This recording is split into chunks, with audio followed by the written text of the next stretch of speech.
මහරගම ආසනයේ අපේ පක්ෂ සංවිධායක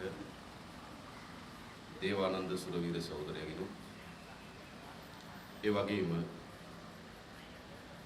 ආසන බල මණ්ඩලයේ නිලධාරී මණ්ඩල නියෝජනය කරන සහෝදරවරුන් සහෝදරියන්ගෙන්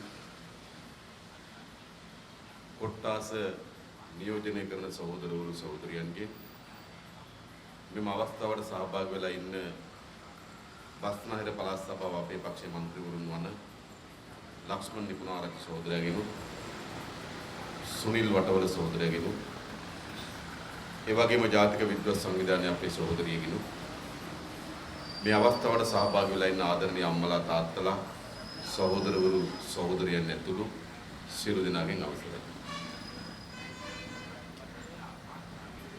දැන් වෙලාව 5:50යි නේද?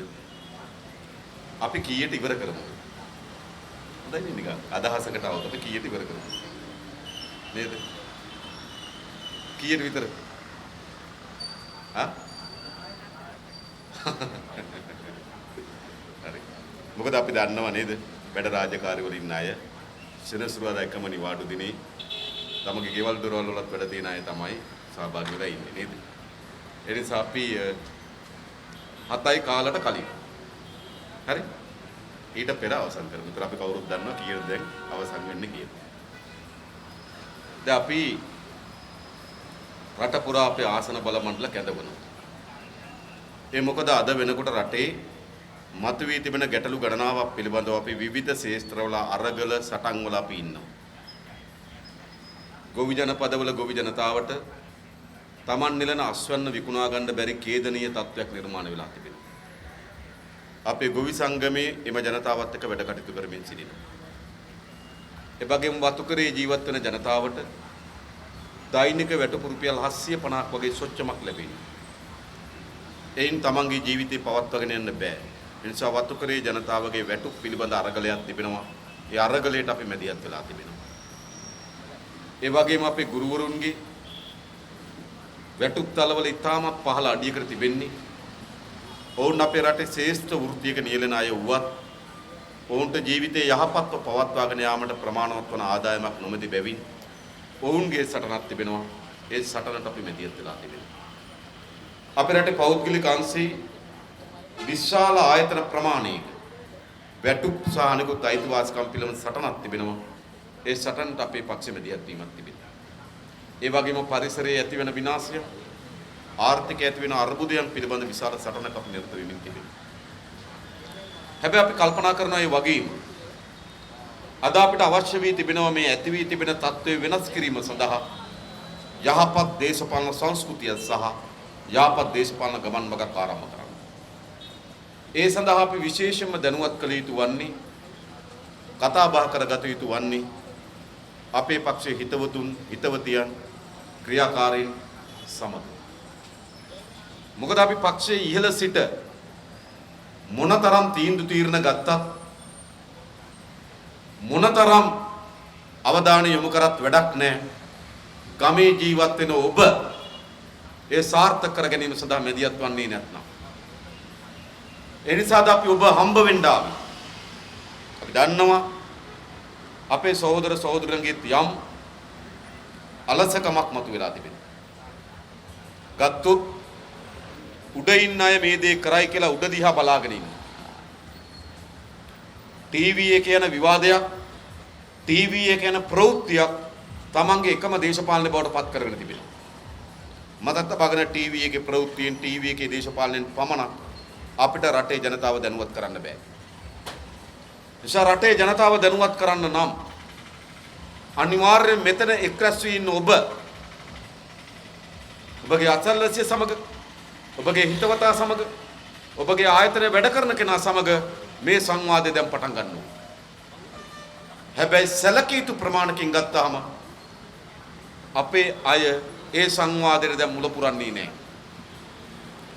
උඩ මොනවා හරි කරයි. උඩ වැඩේ බලාගනී වගේ. උඩ වැඩේ බලාගනී වගේ කට්ටියත් බලාගෙන ඉන්නවා. නේද? එහෙම මේ වැඩේ කරන්න බෑ. මේ වැඩේ කරන්න පුළුවන් කම තියෙන ඔබ වෙනස් වෙන්න සූදානම් නම් විතරයි. ඔබ පුරුදු පරිදි ගත කරමින් තිබෙන දේශපාලන වැඩ රටාවම නම් ගත කරමින් තිබෙන්නේ මේක වෙනස් කරන්න බෑ. මතක තබා ගන්න. ශ්‍රී ලංකා නිදහස් පාක්ෂිකය ඒ විදියට මිදිමි. එක්සත් ජාතික පාක්ෂිකය ඒ විදියට මිදිමි. ජනතා විමුක්ති පෙරමුණ අපි මේ විදියට මිදිමින් මේ රට වෙනස් කරන්න බෑ. මේ රට වෙනස් කළ හැකි වන්නේ ශ්‍රී ලංකා නිදහස් පාක්ෂිකය අපි වෙනස් කරන්න සමත් වුණොත්. එක්සත් ජාතික පාක්ෂිකය වෙනස් කරන්න සමත් වුණොත්.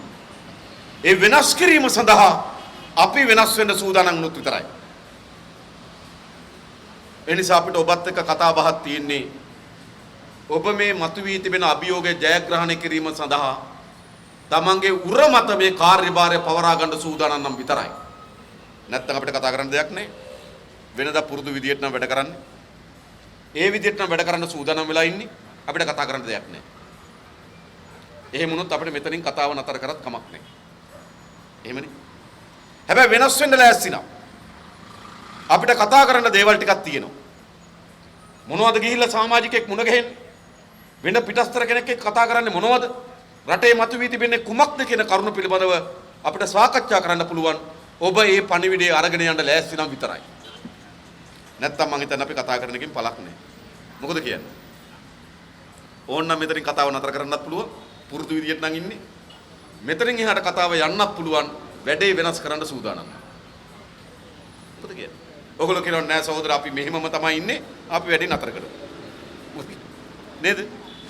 මොකද මේක විශේෂ තත්ත්වයක් ඔයගොල්ලෝ තේරුම් ගන්න ඕන. අපේ රටේ අපේ ඉතිහාසයේ ඉතාමත් වාසි සහගතම දේශපාලන තත්ත්වයක්ද වර්ධනය වී තිබෙනවා. මේ නෙලා ගන්න අපි සමත් වෙන්නේ නැත්නම්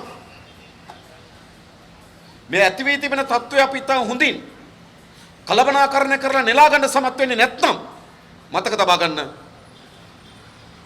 ඉතිහාසයේ අපි වැරදිකරුවන් බවට පත් වෙනක වළක්වන්න බෑ. ඒ නිසා අපි හැමදෙනාගේම තිබෙන අභියෝගය තමයි මේ ඇති වී තිබෙන තත්ත්වය අපි නෙලා ගන්නේ කොහොමද? එතකොට මේ මාධ්‍ය සමහර අය කල්පනා කරනවා වෙන්න පුළුවන් මේ මාධ්‍ය වලින් ඒ නෙලා ගැනීම කරගන්න පුළුවන් වේවි කියලා. නෑ මේ මාධ්‍යයේ දේශපාලනයක් තියෙනවා. හොඳින් තේරුම් ගන්න. මේ මාධ්‍යයේ දේශපාලනයක් තිබෙනවා.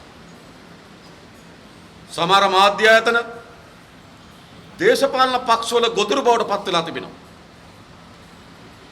සමහර දේශපාලකයන් මාධ්‍ය ආයතන වල ගොදුරු බවට පත් වී තිබෙනවා. ඒ නිසා මේ හැම මාධ්‍ය ආයතනයකටම දේශපාලන න්‍යාය පත්‍රයක් තිබෙනවා. මේක ඇත්ත. අපි කවුරු හරි කල්පනා කරනවා නම් මේ වෙනස අපේ රටේ මාධ්‍ය ආයතන හරහා ලැබෙන ඉඩකඩ උපයෝග කරගන්න පුළුවන් වේවි කියලා කරන්න බෑ. මේ මාධ්‍ය දේශපාලනයක් තිබෙනවා. අද අපි දන්නෝ නේද? අපේ රටේ මා මේ කියන්නේ මෙතන එක් රැස් වෙලා ඉන්න මාධ්‍යවේදීන් පිළිබඳ ප්‍රශ්නයක් නෙවෙයි. මේ අයිතිකරුවන් සහ ප්‍රධාන පුටුවල ඉන්න අය යම් දේශපාලන න්‍යාය පත්‍රයකට අනුව තමයි අද මාධ්‍ය මෙහෙයුම් ලබන්නේ. දැන් මම දන්නවා මෙතන මම කරන කතාවේ කොයි නාලිකාවේද කොයි කැලේ යන්නේ කියනත් මම දන්නවා. අපි දන්නවා. දැන් අපේ ප්‍රවෘත්ති වාර්තා කරන්නේ මොකද්ද තිබෙන්නේ? අද අපේ රටේ ප්‍රවෘත්ති වාර්තා කරන්නේ තියෙන මහා කුණු රස හොයන ප්‍රවෘත්ති වාර්තා කරන්නේ. කොයි ප්‍රශ්නෙට උඩට ගන්න ඕන? කොයි ප්‍රශ්නෙට යට කරන්න ඕන කියලා තීරණය කරන්නද මාධ්‍යය. දැන් ඕගොල්ලන්ට මතක ඇති පහුගිය කාලේ විශාල ආందోලනයට තුඩු දීලා තිබුණා ජනාධිපතිවරයාගේ ඝාතන කුමන්ත්‍රණයක් ගැන. නාමල් කියලා හාදී දිනපතා මාධ්‍ය සාකච්ඡා පවත්වමින් කැසට් පට එලි දක්වනවා. මතකද? කැසට් පට එලි දක්වනවා. මං හිතන්නේ නිහාල් නෙල්සන්වත් එච්චර කැසට් ගෙව්වේ නෑ. ඒතරමට කැසට් පට. මොකද්ද මේ? ජනාධිපතිවරයාගේ ඝාතනයක කුමන්ත්‍රණයක් පිළිබඳව. හැබැයි කිසි මාධ්‍යයක් ඔහුගෙන් ප්‍රශ්න කරනවද? ඔබ මේ අපරාධ පරීක්ෂණ දෙපාර්තමේන්තුවට වාර්තා කරාද? ඔබගේ තියෙන පංගුව කුමක්ද? ඔබ මේ කිසිවක් නැහැ. ඒ දිනපතා වාර්තා කරනවා. ඒ වාර්තා දිහා බලාගෙන හිටපුවම අපිට හිතෙනවා අපේ ගම්වල නම් හාවෙක් අල්ලන්නත් ඔయిత වඩා වැඩියෙන් සැලසුම් කරනවා. මේ ජනාධිපතිවරයා ඝාතනය කරනවා. හැබැයි මුළු නාටකයක් දියත් කරනවා. ඇය යම් දේශපාලන සැලසුමක වමනාවක් මත දියත් වුණ එක. ඒ නිසා තමයි ඔක්තෝබර් මාසයේ 26 වෙනිදාකින් පස්සේ කුමන්ත්‍රණකාරී ලෙස ආණ්ඩුවක් හැදුවට පස්සේ මෛත්‍රීපාල සිරිසේන කියනවා මාව ඝාතනය කරන්න සැලසුමක් තිබ්බා. ඒ නිසා තමයි මම ආණ්ඩුව වැට්ටුවේ කියලා. මතකද? එහෙනම් මේ නාටකය යම් දේශපාලන වමනාවක් වලින් දියත් කරලාද නාටකය. මේකයි සිද්ධ වෙලා තියෙන්නේ. ඊළඟ අපිට මතකයි පටන් ගත්තා ෆොන්සේකා තෙවරක් පෙරමු යුද්ධය. මතකද? ඉතින් ටීවී නාලිකාවල වාර්තා කරනවා. ෆොන්සේකා මහත්තයා තෙවරක් පෙරමුට පෝරිසාදය කියනවා. තෙවරක් පෙරම ෆොන්සේකා මහත්තයාට කලවැද්ද කියනවා. දෙක දවසක් කලවැද්ද පෝරිසාදයට මොනවා හරි කියනවා. ඊළඟ දවසේ පෝරිසාදය කලවැද්දට මොනවා හරි කියනවා. ජනතාව බලන් ඉන්නවා. අද පෝරිසාදය මොනවා කියයිද දන්නේ. අපිට වැඩක් තියෙනවද? අපිට වැඩක් තියෙනවද? මේ රටේ ජනතාවට ප්‍රවෘත්ති වලින් ඇති ඵලය මොකක්ද? අපිට කියන්නේ දෙන්න කාමරයකට දාලා දොර වහන්න තිබ්බා. එක්ක ගහගෙන ඉවර එක්ක බදාගෙන ඉවර අපිට මොකෝ? අද එවැනි මාධ්‍ය කලාවක් නිර්මාණය වෙලා තිබෙනවා. මතකද බලන්න. දැන් ඔයගොල්ලෝ දකින්නවා. කලුතරේ ඉන්න රෝහිත අබේගුණවර්ධන මාධ්‍යට කතාවක කෑල්ලක් කියනකොට ඒ කෑල්ලට උත්තරයක් අනුරාධපුරේ හැරිසන් කියනවා එදාම. කොහොමද වෙන්නේ? කලුතර රෝහිත කතාවක් කරනවා. ඒ කතාව ඒ වෙලාවෙම ප්‍රචාර වෙනවා. ඒකට ප්‍රතිචාරය අනුරාධපුරේ හැරිසන් එදාම කියනවා. මේක නාටකයක්. මතකද බලන්න. සමහර ඒවා රැස්වීම නෙවෙයි. මේ ලෝගෝ ටිකක් ඉස්සරහින් තියාගන්නවා. දෙන්නේ පිටිපස්සේ තියාගන්නවා. කැමරාවක් තියාගෙන බොරු රැස්වීම තියෙනවා. මේකද සිදුවී තිබෙන්නේ. සමහර දවස්වල අපිත් මේ වගේ රැස්වීම් වලට එනකොට අද නම් කිව්වේ නෑ. අපේ මාධ්‍ය සහෝදරු අපි ගාකට අවිලා කියනවා අහවල් ඇමතිවරයා මෙහෙම එකක් කියලා තියෙනවා. සහෝදරයා ඒකට මෙහෙම එකක් කියන්න ඈ. කියන්න ඕන එකත් අපිට වාර්තා කරනවා. අපේ කතාවත් හදලා දෙනවා. මොකද්ද මේ සිද්ධ වෙලා තිබෙන්නේ? දැන් තමුන්වහන්සේලා හිතනවාද මේ මහරගම ආසන බල මණ්ඩලද කොහොම වාර්තා කරයිද මාධ්‍ය? ජනතා විමුක්ති පෙරමුණේ මහරගම ආසන බල මණ්ඩලය රැස්ුණා. එහිදී ඒ සංවිධායක ධූරයට අපේ දේවානන්ද සුරවීර සහෝදරයා පත් කරගත්තා. එහිදී මේ යෝජනා සම්මත වුණා. ඒ සඳහා මේ අය සහභාගී වුණා. ඒ අවස්ථාවේදී මෙවැනි එකක් කිව්වා. යයිද ඔහොම? ඒක තමයි ප්‍රවෘත්තිය. හැබැයි යන්නේ මොකක්ද? එකට එක තකට තක දතට දත ඇට නැති දිව ප්‍රවෘත්තිද? මතකද ගන්න. ඒ නිසා අපේ රටේ අද තාක්ෂණයේ ඇති වී තිබෙන මහා විනාශකම් මත මාධ්‍ය ප්‍රබල තැනකට අවිලා තිබෙනවා. ඒ නිසා ජනතාවගේ මතය හැසිරීමේදී මාධ්‍ය ප්‍රබලයි. හැබැයි ඒ මාධ්‍ය තමන්ගේ වගකීම නිසි පරිදි ඉටු කරන බව අපි දන්නේ නැහැ. හැබැයි මේ මාධ්‍ය ඕනෑවට වඩා ඇති මහින්ද රාජපක්ෂ මහත්තයා. ඇතිනේ. මොකද මහින්ද රාජපක්ෂ මහත්තයාට තියෙන්නේ වෙනත් දේශපාලන මතයක ඉන්න කෙනෙක් වෙනස් කරන්න නෙවෙයි. තමන් වන්දනාමාන කරන කණ්ඩායමට පොඩි චූන් එකක් දෙන්න. එතුමා රැස්වීමකට නැගලා අහනවා දැන් සැපද කියලා. ඇති. ඒක හපහප යනවා. ඒතර මේ මාධ්‍ය කලාව එතුමාගේ දේශපාලනයට හානියක් නැහැ. එතුමාට දෙන්නේ දැන් සතුටුද දැන් සැපද කියලා අහපුවම මේ ඇති. රනිල් වික්‍රමසිංහ මහත්තයාට දෙන්නේ. දැන් UMP ආණ්ඩුවක් තියෙන්නේ. අපි අනිත් අයකට සලකන්න කලින් UMP කාරයන්ට සලකලා තමයි ඉවර කරන්න කිව්වම ඇති. හපහප යනවා. හැබැයි අපිට තියෙන්නේ මොකද්ද?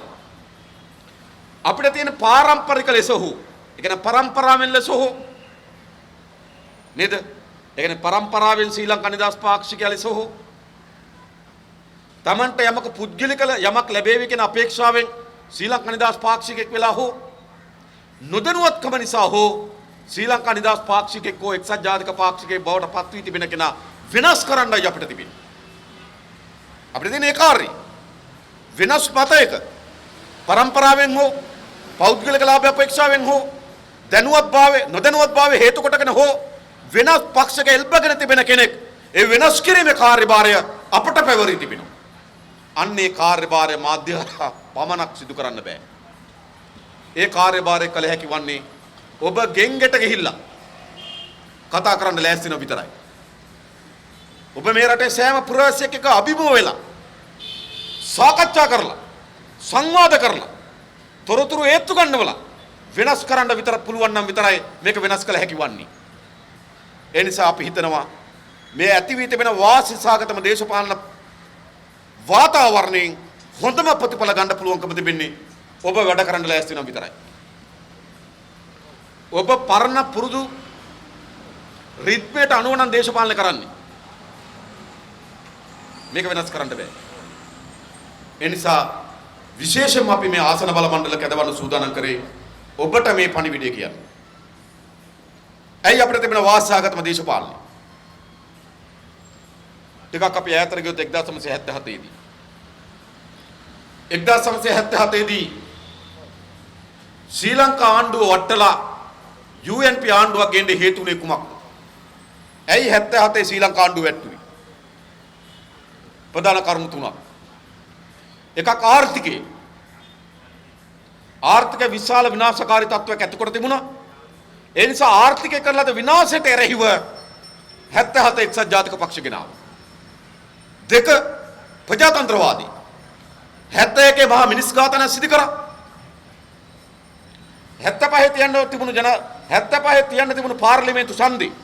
මොකද 70 ඡන්දෙ තිබ්බේ 75 ඡන්දෙ තියන්න තිබුණා. හැබැයි ඒ වෙනුවට බලාත්කාරය අවුරුදු දෙකක් හිටියා.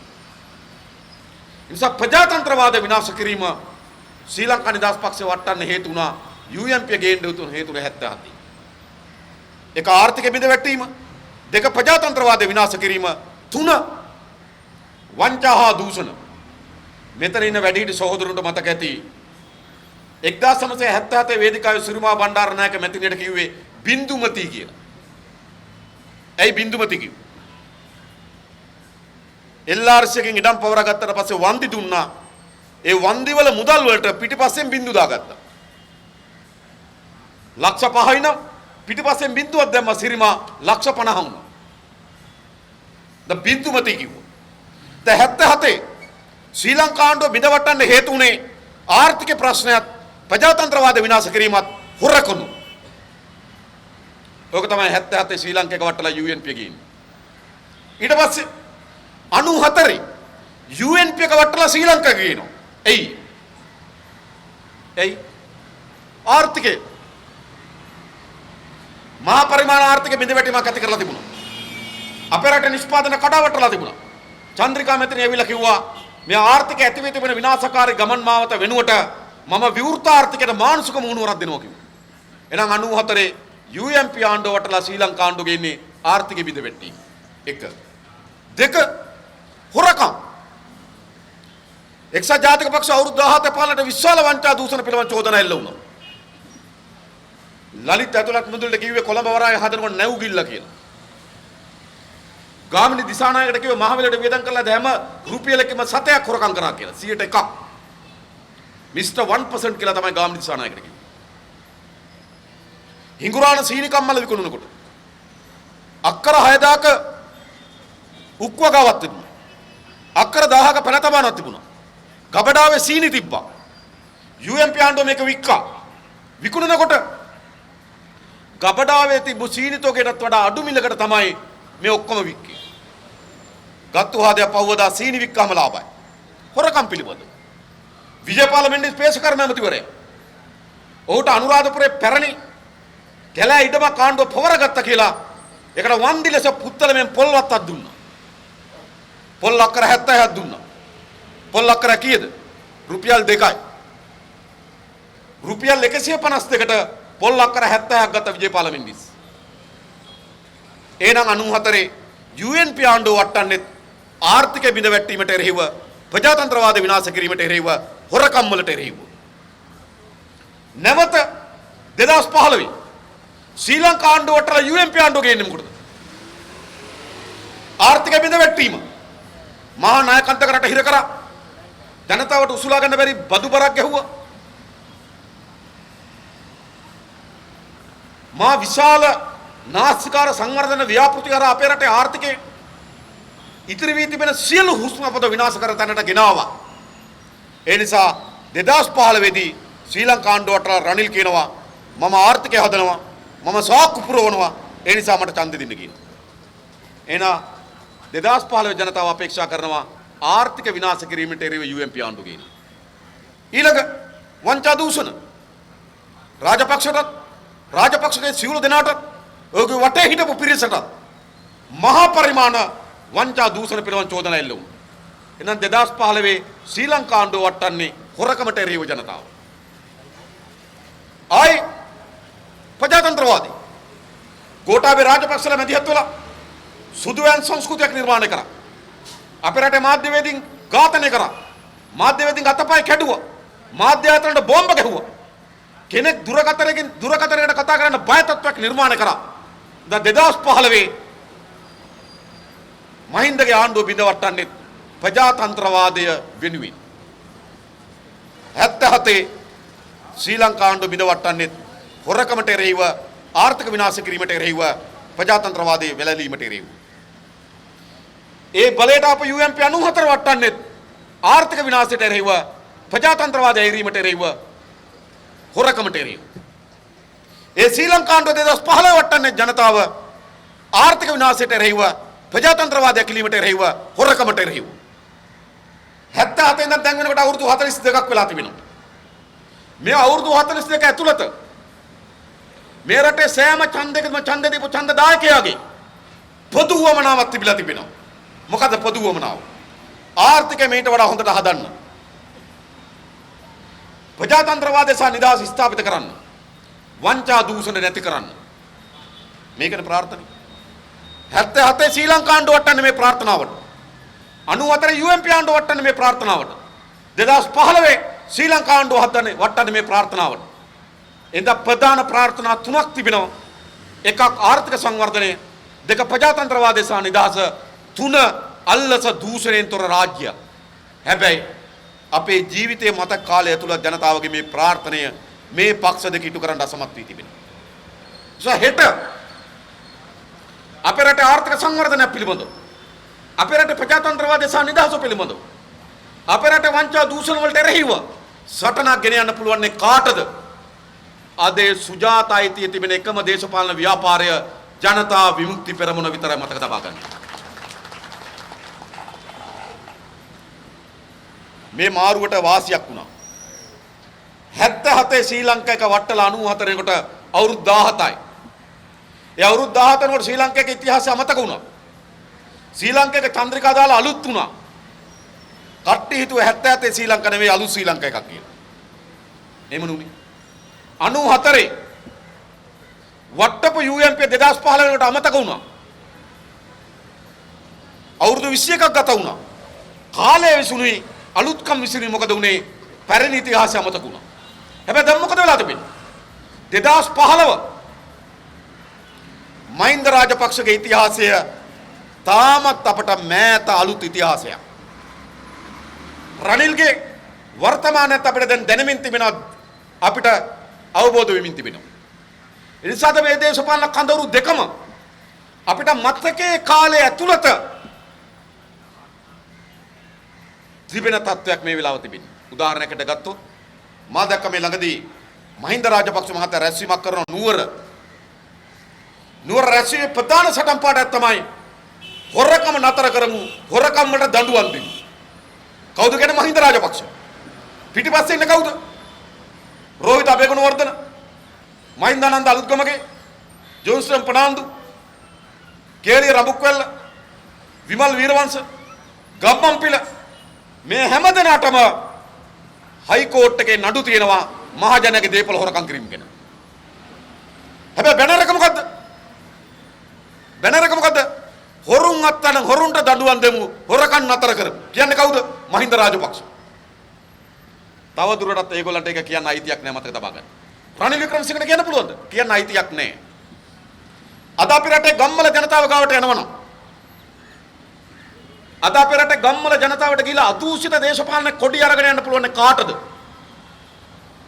දූෂණයට අහුල් නොවුණු, දූෂණයට එරෙහි, දූෂණයෙන් තොර රාජ්‍යයක් හදන්න පුළුවන් නම් හැදිය හැකිනම් ඒ හැදිය හැකි වන්නේ කවර පක්ෂයකටද? එයන් කවරක්වත් නෙවෙයි, ජනතා විමුක්ති පෙරමුණ විතරක් බව මතක තබා ගන්න. ඒ නිසා අපි ගෙදරකට ගිහිල්ලා කතා කරන්න බය නැහැ. එයි අපිට අදූෂිත කොඩිය අපිට අරගෙන යන්න හැකියාව තිබෙනවා. මෙයාට පුළුවන් ද අදූෂිත කොඩිය අරගෙන යන්න. මේ නගර සභාවල ගැහිලි එක පැත්තකින් තියන්න. උඩ බලන්න හොඳට. මම අද වැඩි ඒගොල්ලෝ ගැන කතා කරන්න වෙයි ආවේ. ඒත් කියන්න. අපේ රටේ ජනාධිපතිකම කියලා කියන්නේ. අපේ රටේ අගමැතිකම කියලා කියන්නේ. අපේ රටේ ආණ්ඩුව බලය කියලා කියන්නේ. හොරකම් කරන්න ලයිසන් එකක්. මතකද බලන්න. දැන් අපි දන්නවා මහරගම බාර් එකේ අරක්කු විකුණනවා. බාර් එකේ අරක්කු විකුණනවා. හැබැයි බාර් එකේ විකුණන අරක්කු පොලිසියෙන් අල්ලන්නේ නැහැ. ඇයි? බාර් එකේ අරක්කු වලට ලයිසන් තියෙනවා. හැබැයි ගමේ පෙරලා බඩු වික්කොත් පොලිසියෙන් අල්ලනවා. ඇයි? ලයිසන් නැති අරක්කු. ඒත් අපේ රටේ අරක්කු වෙළඳ පොලේ දෙකක් තියෙනවා. එකක් ලයිසන් තියෙන අරක්කු තියෙනවා බාර් එකේ. ඒක අල්ලන්නේ නැහැ.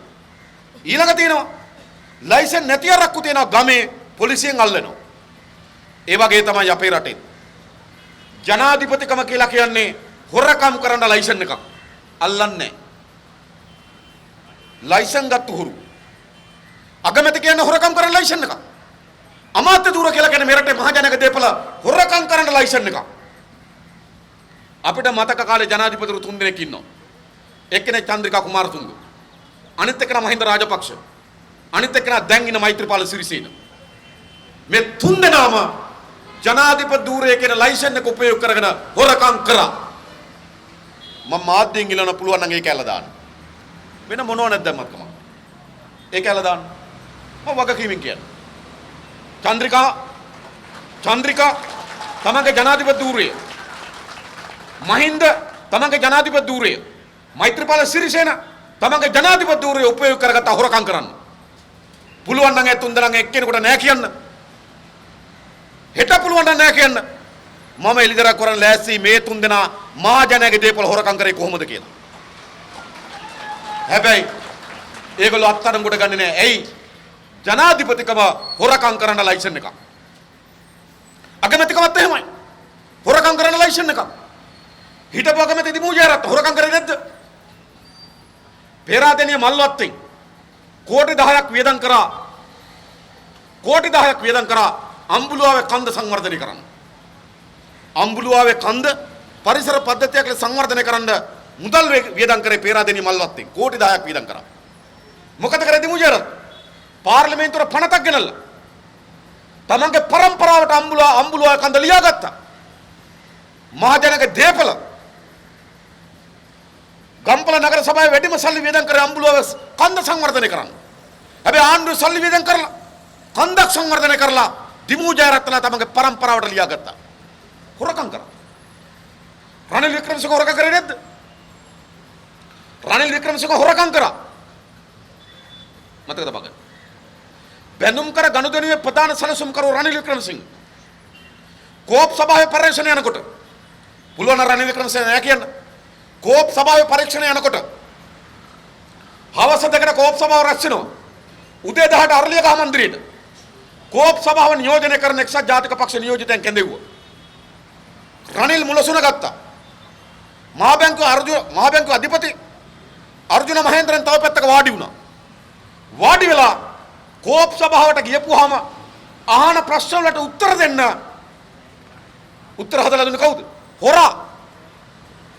අර්ජුන මහේන්ද්‍ර. මුලසුනේ රනිල් වික්‍රමසිංහ. මේමයි සැලසුම් කරන්නේ. ඒ නිසා මේ අගමැති ධූරය මහජනයාගේ දේපල හොරකම් කරන ලයිසන් එකක් අද අපේ රටේ. ඇමති ධූරත් එහෙමයි.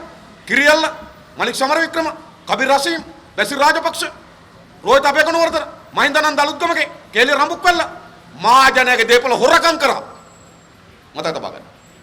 ඒ නිසා අද අපේ රටේ දේශපාලන ඇති වී තිබෙන බරපතලම ව්‍යසනය වංචාව දූෂණය. 77 ජනතාව ශ්‍රී ලංකා ආණ්ඩුව වටන හොරකමට විරුද්ධව. 94 හොරකමට විරුද්ධ UMP ආණ්ඩුව වටනවා. 2015 හොරකමට විරුද්ධව ශ්‍රී ලංකා ආණ්ඩුව වටනවා. දැන් ආයෙත් හොරකමට විරුද්ධව ආණ්ඩුව වටන්න කල්පනා කරනවා. වටන එක නෙවෙයි ප්‍රශ්නේ, ගේන්නේ කවුද? ගේන්න ඕන කැමති මේ අදූෂිත දේශපාලන ව්‍යාපාරය. සදා අපේ රටේ අදූෂිතම දේශපාලන ව්‍යාපාරය ජනතා විමුක්ති පෙරමුණ පමණයි. එහෙනම් ඇයි ඔබට ගෙන්ගෙට යන්න බැරි? ඇයි ඔබට අනිත් පාක්ෂිකයන් මුණ ගැහිලා සාකච්ඡා කරන්න බැරි? ඒ අදූෂිත දේශපාලන පෞරුෂය අපි සතුව තිබෙනවා.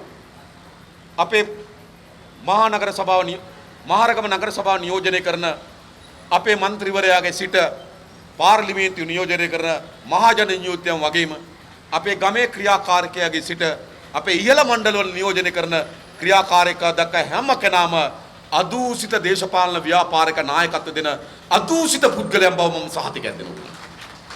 එයාට විතරයි මේ අදූෂිත දේශපාලන කොඩියට අරගෙන යන්න පුළුවන්. අදූෂිත විතරද මේ දේශපාලන? මේ දේශපාලනේ අතිශය කැත මණ්ඩ වගුරක් මතක තබා ගන්න. අපේ රටේ තරුණ තරුණියන් අපේ රටේ දේශපාලන ප්‍රතික්ෂේප කරනවා. දේශපාලකයා දිහා බලන්නේ දේශපාලකේ දිහා අවධානය යොමු කරන්නේ ඔව් ඉතාමත් පහත් ගණයේ පුද්ගලයෙක් ලෙස. අපේ රටේ දේශපාලන මෙතෙන්ට ඇවිල්ලා තිබෙනවා. දේශපාලන කියන්නේ අද අපේ රටේ තිබෙන ඉතාමත් නරකම වෘත්තීය බවට පත් වෙලා තිබෙනවා. ඒක වෙලා තියෙනවා. එයි අශිෂ්ටත්වයේ මණ්ඩ වගුරේ මේ දේශපාලන ගිලිලා තිබෙනවා. අපේ ගමේ ඉන්න සාමාන්‍ය පුරවැසියෙකුට තිබෙන හෘද සාක්ෂිය ගමේ ඉන්න සාමාන්‍ය පුරවැසියෙකුට තිබෙන ශිෂ්ටාචාරය ජනාධිපතිවරයාට නෑ මතක තබා ගන්න. අගමැතිවරයාට නෑ මතක තබා ගන්න. මේගොල්ලෝ අශිෂ්ට දේශපාලකයෝ. 2015 ජනාධිපති ඡන්දෙන් පස්සේ මෛත්‍රීපාල සිරිසේන මහත්තයා කිව්වා ඔහු පරාද වුණා නම් ඔහුගේ බිරිඳත් ඔහුගේ දරුවනුත් මේ මහ පොළවේ අඩි 6ක් යට කිව්වා. කවුද කිව්වේ? මෛත්‍රීපාල. ඔහු පරාද වුණා නම් ඒ කියන්නේ ජයග්‍රහණ කරන්න මහින්ද රාජපක්ෂ. ඒ කියන්නේ අනිත් පැත්තෙන් කියන්නේ මොකක්ද?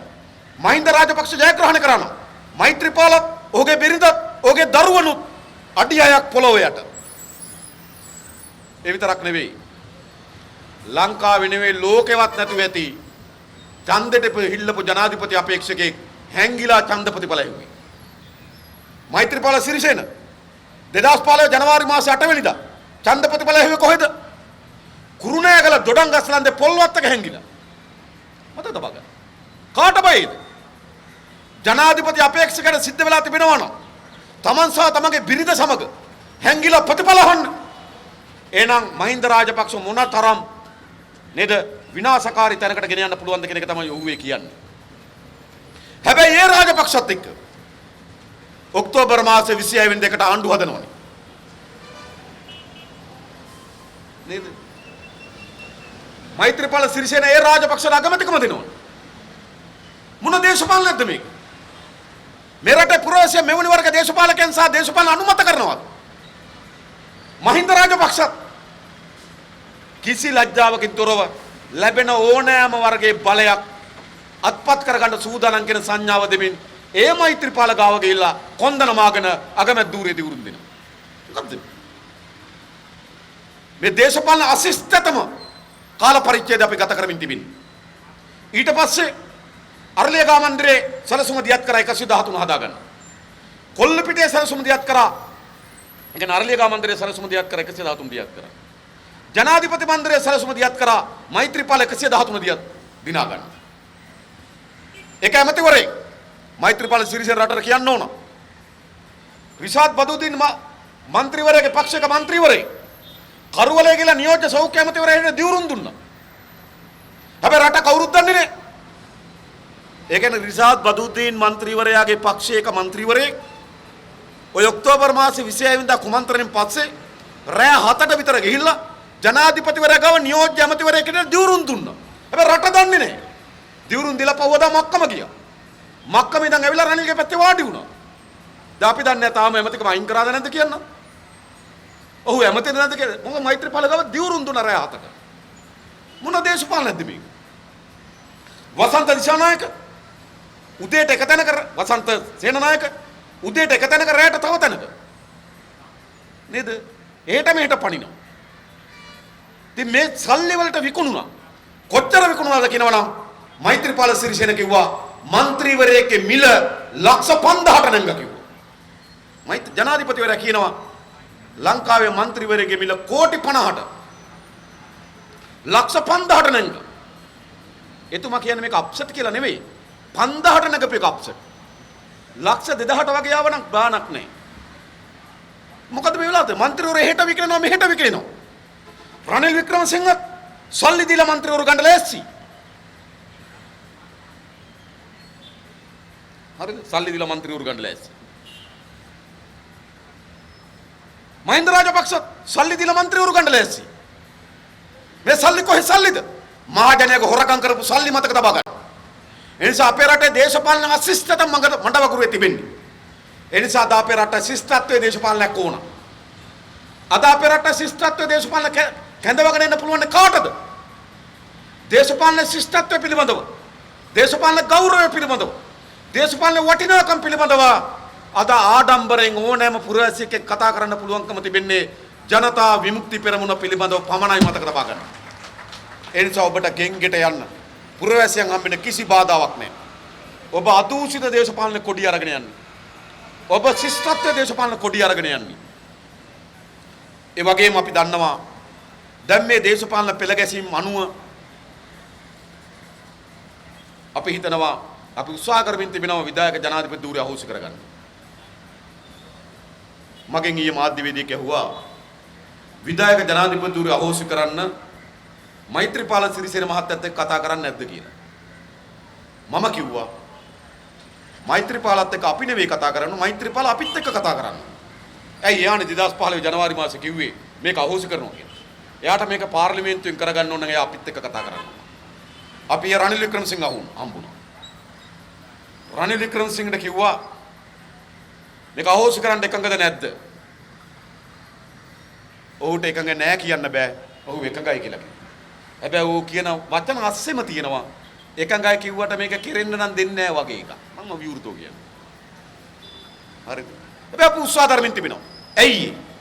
මේ විධායක ජනාධිපති ක්‍රමය අපේ රට විශාල විනාශයක් ඇති කරලා තිබෙනවා. දේශපාලන සංස්කෘතිය විනාශ කරලා තිබෙනවා. අපේ රටේ ප්‍රජාතන්ත්‍රවාදය සහ නිදහස විනාශ කරලා තිබෙනවා. දේශපාලන පක්ෂවල ගරුත්වය නැති කරලා තිබෙනවා. ඒ නිසා මේ විධායක ජනාධිපති ක්‍රමය අහෝසි කිරීම සඳහා අපි උත්සාහ දරනවා. අහෝසි කරන්න බැරි වුණොත් මේ වසර ඇතුළත ජනාධිපතිවරණයක් එනවා. සාමාන්‍යයෙන් දෙසැම්බර් මාසේ 9 වෙනිදාට කලින් අපේ රටේ අලුත් ජනාධිපතිවරයෙක් දිවුරුම් දෙන්න ඕන. මේ අවුරුද්දේ දෙසැම්බර් මාසේ 9 වෙනිදාට කලින් නව ජනාධිපතිවරයෙක් දිවුරුම් දෙන්න ඕන. නව ජනාධිපතිවරයෙක් දිවුරුම් දෙන්න 9 වෙනිදාට කලින් අන්තිම සෙනසුරාදා තමයි දෙසැම්බර් 7. දැන් දෙසැම්බර් 7 වෙනිදාට කලින් ඡන්දෙ තියන්න ඕන. මැතිවරණ කොමිසමෙන් කියලා තියෙනවා අන්තිම සෙනසුරාදා වෙනකන් ඉන්න බෑ. සතියක්වත් කලින් තියන්න ඕන කියලා. මොකද අන්තිම සෙනසුරාදා බැරි වෙලාවත් ඡන්දයක් තියාගන්න බැරි තත්ත්වයක් ආවොත් 9 වෙනිදා වෙනකොට අලුත් ජනාධිපති වෙනෙක් ඉන්න ඕන. ඒ නිසා සතියක්වත් කලින් තියන්න ඕන කියනවා. එහෙම වුණොත් නොවැම්බර් 30 ඡන්දෙ. අම්මේ කියලා. විධායක ජනාධිපති ධූරය අහෝසි කරගන්න බැරි වුණොත් නොවැම්බර් 30 අපේ රටේ ජනාධිපති ඡන්දෙ එනවා. නොවැම්බර් 30 ජනාධිපති ඡන්දෙ තියන්න ඔක්තෝබර් මාසේ 12 වෙනිදා වෙනකොට නාම යෝජනා අරගෙන අවසන් කරන්න ඕන. ඔක්තෝබර් මාසේ 12 වෙනිදා නාම යෝජනා ගන්න නම් සැප්තැම්බර් මාසේ 28 වෙනිදා වෙනකොට මැතිවරණ ප්‍රකාශ කරන්න ඕන. ඒ කියන්නේ එළඹෙන සැප්තැම්බර් මාසේ 28 වෙනිදා වෙනකොට අපේ රටේ ජනාධිපතිවරණය ප්‍රකාශ කරන්න ඕන. ඔක්තෝබර් මාසේ 12 වෙනිදා නාම යෝජනා කැඳවන්න ඕන. නොවැම්බර් මාසේ 30 වෙනිදා ඡන්දෙ තියන්න ඕන. පැහැදිලිද? එතකොට අපි විධායක ජනාධිපති ක්‍රමය අහෝසි කිරීම සඳහා උත්සාහ දරනවා. පාර්ලිමේන්තු ඡන්දයක් ඊට කලින් ගැනීම සඳහා උත්සාහ දරනවා. හැබැයි ඒවා අපේ උත්සාහය. හැබැයි උත්සාහයෙන් අපිට කරගන්න පුළුවන් ද බැරිද කියන එක රඳා පවතිනවා. හැබැයි අපි කැමති වුණත් අකමැති වුණත් විවස්ථාව අනුව උපරිම වශයෙන් නොවැම්බර් මාසේ 28 වෙනිදා වෙනකොට නේද උපරිම ඉන්න පුළුවන් ඒ දක්වා විතරයි ජනාධිපති වරණයක් ප්‍රකාශයටපත් වෙනවා. නොවැම්බර් මාසේ 28 වෙනිදා. මෛත්‍රීපාල සිරිසේනට ඕන නම් ඊට කලින් පුළුවන්. ඊට කලින් පුළුවන් වෙන්නේ එයාම ඉල්ලන්න පුළුවන් වුණොත් විතරයි. එයාම ඉල්ලනවා නම් එයාට නැවත ජනාධිපති ඡන්දයක් කැඳවීමේ හැකියාව තිබෙනවා. කොහොමවත් අවසාන ගත්තොත් නොවැම්බර් 28 වෙනිදාට කලින්. ඒ නිසා දැන් අපේ රටේ තීරණාත්මක මැතිවරණයක් මේ වසරේ ඒමට නියමිතව තිබෙනවා. මොකද කරන්නේ? එළඹෙන ජනාධිපති වර්ණයේදී ජනතා විමුක්ති පෙරමුණත් මේ රටේ පොදු ජනයා ව්‍යාපාරය සමග එකතු වෙන බහුජන ව්‍යාපාරයකින් තරඟ වැදීමට නියමිතයි සාධක. තරඟ වදිනවා. ඇයි? අනිත් පාර්ශ්වයෙන් තරඟ වැදින්නේ කවුද කියන එක අපිට අදාළ නැහැ. අදාළ නොවන්නේ ඇයි? කවුරු තරඟ වැදුනත් මතක තබා ගන්න. මේ දේශපාලන සිතිය මේගොල්ලන්ට වෙනස් කරන්න බෑ. මේ රටේ ජනතාව 1977 දී මේ දේශපාලන සිතියම දේශපාලන ගමන් මඟ වෙනස් කිරීම සඳහා ආණ්ඩුවක් හැදුවා. ජේ.ආර්. ජයවර්ධන ඇවිල්ලා ගැහුවා බස් එකක් ධර්මිෂ්ඨ සමාජය කියලා. කට්ටියතුව ධර්මිෂ්ඨ සමාජය කියන බස් එකට ගොඩ වුණාම රට ගොඩ නගන්න පුළුවන් කියලා. ධාන්‍ය රාත්තල් 8ක් නොමිල දෙනවා කිව්වා. නේද? ආර්ථිකය ගොඩ නගනවා කිව්වා. හැබැයි මොකද උනේ? ධර්මිෂ්ඨ සමාජය කියන බෝඩ් එකේ බස් එකේ ටික දුරක් යනකොට කිව්වා ජනතාව කල්පනා කරා බස් එක වැරදුනා කියලා. ආ 1989 දී ප්‍රේමදාස මහත්තයා ගෙනලා බස් එකක් ගැහුවා දුප්පතාගේ හිතවතා කියලා. කට්ටිය හිතුවා බස් එකත් හොඳයි බොඩි එකත් හොඳයි නමත් හොඳයි. නැංගා. ප්‍රේමදාස මහත්තයා ඒ කාලේ කිව්වා අපිට මතකයි. සෙරප්පු දාපුවාට සපත්තු දාන්න පුළුවන් ආර්ථිකයක් හදනවා. බත් කාලේ ඉවරලා ගසබු කෑල්ල කන්න පුළුවන් ආර්ථිකයක් හදනවා. මම දුප්පතාගේ හිතවතා කියලා බස් එක ගෙනලා ගැව්වා කට්ටිය ගොඩ වුණා. කට්ටිය හිතුවා බස් එක টොප් කියලා. හැබැයි බස් එක අතරමැද ඇක්සිඩන්ට් වුණා. නේද? අතරමැද හැප්පුණා 93 දී. 94 දී ආයෙ බස් එකක් ගෙනලා ගැව්වා චන්ද්‍රිකා ඩ්‍රයිවර් පුටුවේ වාඩි වෙලා. චන්ද්‍රිකා එකට තමයි විවෘත ආර්ථිකයට මානසික මුහුණුවරක්. අපිට මතකයි චන්ද්‍රිකාගේ ෆොටෝ එක දාලා නිල් ආකාශයේ සුදු පරවිය ඉගිලෙනවා. රටේ සාමයේ දූතිකාව කිව්වා. ඇයි විහාරමා දේවිය කිව්වා. කට්ටිය කල්පනා කරා මේ සැරේ ගහපු බස් එකකට টොපේ টොප් නගින්නම් ඒකට කියලා නැංගා. ටික දුරක් යනකොට හිතුණා ආයෙත් ඒ බස් එක අප්සෙට් කියලා. ඊට පස්සේ 2005 ගෙනලා බස් එකක් ගැහුවා. පරණ බස් එකම අලුත් බොඩි එකක් දාලා අලුත් බෝඩ් එකක් දැම්මා. ගිරවාපත්තුවේ වීර පුතා කියලා. මහින්ද රාජපක්ෂ. නේද? කට්ටිය හිතුවා බස් එක টොප් නැංගා. අපිට කිව්වේ මොකද්ද? කුරහන් තලප කන්න කිව්වා. වෙල්ලිපනල්ල ඇවිදින්න කිව්වා. ගැමි ආර්ථිකය ගැන සුමුද තියනවා කිව්වා. නම් මේ රට හදනවයි කියලා කිව්වා. හැබැයි මොකද උනේ? ඒ බස් එකෙත් ගිහලා ටික දුරක් යනකොට කට්ටිය හිතුවා ඒ බස් එකත් වැරදුනා කියලා. ඊට පස්සේ 2015 ගිහිල්ලා ගෙවුවා තව බස් එකක්. ඒක ඩබල් ඩෙකර් එකක්. තට්ටු බස් එකක්. උඩ ඩ්‍රයිවර් මෛත්‍රීපාල යට ඩ්‍රයිවර් රනිල්. නේද? නේද? ඇවිල්ලා බස් එකේ කට්ටිය හිතුවා මේකට නියමයි නේද? මේ බස් එකේ යන්න පුළුවන් කියලා. මොකද උනේ? අවුරුදු 3ක් ගිහිලා තියෙනවා දැන් අපිට පැහැදිලි ඒ බස් එකත් වැරදිලා කියලා. දැන් මේ රටේ ජනතාව විවිධ බෝඩ් ගහගෙන පරණ චැසියම පරණ එන්ජින් එකම පරණ පාරෙම දුවන බස් එකට නැංග දැන් අවුරුදු 70ක් තිස්සේ. දැන් කවුරු හරි කල්පනා කරනවා නම් ඊළඟ එනවා බස් එක. මොකද්ද නේද? මොකද්ද විනය සහිත රටක් බස් එකක් නෙවෙයි සුදු වෑන් එකක්. හරිද? කට්ටිය හිත ඕන නගින්න. නගින්න නැගලා ටික දුරක් යනකොට හිතනවා ආයෙ වැරදුනා. එහෙම නැත්නම් ඉන්න ප්‍රේමදාසගේ පුතායි. එයා නම් හොඳයි ප්‍රේමදාසගේ පුතා ඕන නගින්න. හැබැයි අවුරුදු ගණනාවක් තිස්සේ නංගනේ. DS ගේ බස් එක නංග. DS ගේ පුතාගේ ඩඩ්ලිගේ බස් එක නංග. බණ්ඩාරනායකගේ බස් එක නංග. බණ්ඩාරනායක බිරිඳ සිරිමාගේ බස් එක නංග. බණ්ඩාරනායකගේ බිරිඳගේ නේද? බණ්ඩාරනායකගේ නෝනාගේ දුවගේ බස් එක නංග චන්ද්‍රිකාගේ. JR ගේ බස් එක නංග. JR ගේ බෑනක රනිල්ගේ බස් එක නංග. මහින්දගේ බස් එක නංග. ඕන්නම් මහින්දගේ මලයාගේ බස් එක නගින්න. ඕන්නම් ප්‍රේමදාසගේ පුතාගේ බස් එක නගින්නේ එම මතක තබා ගන්න. ඒ නිසා මේ ජනාධිපති වර්ණයට ඒ පරණ චැසියට අලුත් බොඩි ගහලා පරණ එන්ජින් එකම පරණ පාරම දුවන බස් එක වෙනුවට නව බස් එකක් නව පාරක දියත් කරන සටන අපි පටන් ගන්නවා. අපි තන ඒකට අදාළ වෙන හොඳ දේශපාලනයක් අපිට තිබෙනවා. ඒ නිසා අපි හොඳ ශක්තිමත් තරඟකරුවෙක් ලෙස මෙම ජනාධිපතිවරණයට තරඟ වදින්න අපි සූදානම් වෙන්න ඕන. ඒ අපි තනියම නෙවෙයි. අපේ රටේ අද මෙතෙක් ලංකාවේ දේශපාලන වේදිකාවට ගොඩ නැවතුණු දේශපාලන පිළිබඳ කිසිදු හැඟීමක් නොතිබුණු පිරිස් අද දේශපාලන වේදිකාවට ගොඩ නැවෙදී තිබෙනවා. මම මේ ළඟදී ගියා රත්නපුරේ ජාතක විද්‍යා සභාව ජාතක විද්‍යා සංවිධානයේ සමුළුව කැඳෙවුවා. ඒ සමුළුවේ මුලසුන හැබෙව්වේ සබරගම පළාතේ මල්වත්ත පාර්ශවයේ ප්‍රධාන නායක හම්බුනේ. උන්වහන්සේ වේදිකාවට නැගලා කිව්වේ මොකක්ද? 1970 දශකයෙන් පස්සේ තමයි වේදිකාවට නැංගි කිව්වා. මේ සිද්ධ වෙන දේවල් දිහා බලපුවාම අපි කාටවත් ඇස් කන් පියාගෙන ඉන්න බැරි තත්ත්වයක් මතුවී තිබෙනවා. ජාතක විද්‍යා සංවිධානයේ විශාල වේදිකාවක් හැදිලා තිබෙනවා. අද අපේ රට විශ්වවිද්‍යාල ආචාර්යවරු පීඨාධිපතිවරු අංශ ප්‍රධානී විශ්වවිද්‍යාල ආචාර්යවරු නීතිඥවරුන්, සාහිත්‍යදරයන්, කලාකරුවන් විශාල පෙරමුණක් මෙතෙක් ලංකාවේ දේශපාලන වේදිකාවට ගොඩ නැවතුණු. හැබැයි මේ සිදුවෙන දේ පිළිබඳව ඇස්කන් පියාගෙන සිටිය යුතුයි කියලා කල්පනා කරන හැම කෙනාම නව පෙරමුණක් වටා ඒක රාශියමින් තිබෙනවා. අපි මේ පෙරමුණ හදනවා. තමුන්නාසලට අපි ආරාධනා කරන දැන් ලෑස්ති වෙන්න ඕන. අපිට දැන් සූදානම වෙනවා මේ මාසේ පළවෙනිදා අපේ මේ දිනේ සමරන්න ඕන. හැබැයි ජුනි මාසේ මැද භාගයේ වෙනකොට කොළඹ නගරේ සතර දිග්භාගයෙන් එන දහස් ගණන් වැඩ කරන ජනතාවගේ මූලිකත්වයෙන් මේ රට ගොඩනැගිය හැකි ප්‍රධානතම මහජන ව්‍යාපාරය ජනතා විමුක්ති පෙරමුණක්. මේ රටේ වෘත්තීයවේදීන්, කලාකරුවන්, සාහිත්‍යදරයන් මේ සංවිධානත් එක්ක එකතු වෙලා අපි ගොඩනගනවා. එයි මේ රට නව මාවතක් ඕන. ඒ නව මාවත සඳහා මධ්‍යස්ථානයක් අපි හදන්න ඕනකම තිබෙනවා. දැන් මේ කාර්යය ඔබට පැවරෙනවා මතක තබා ගන්න. එකක් ඒක.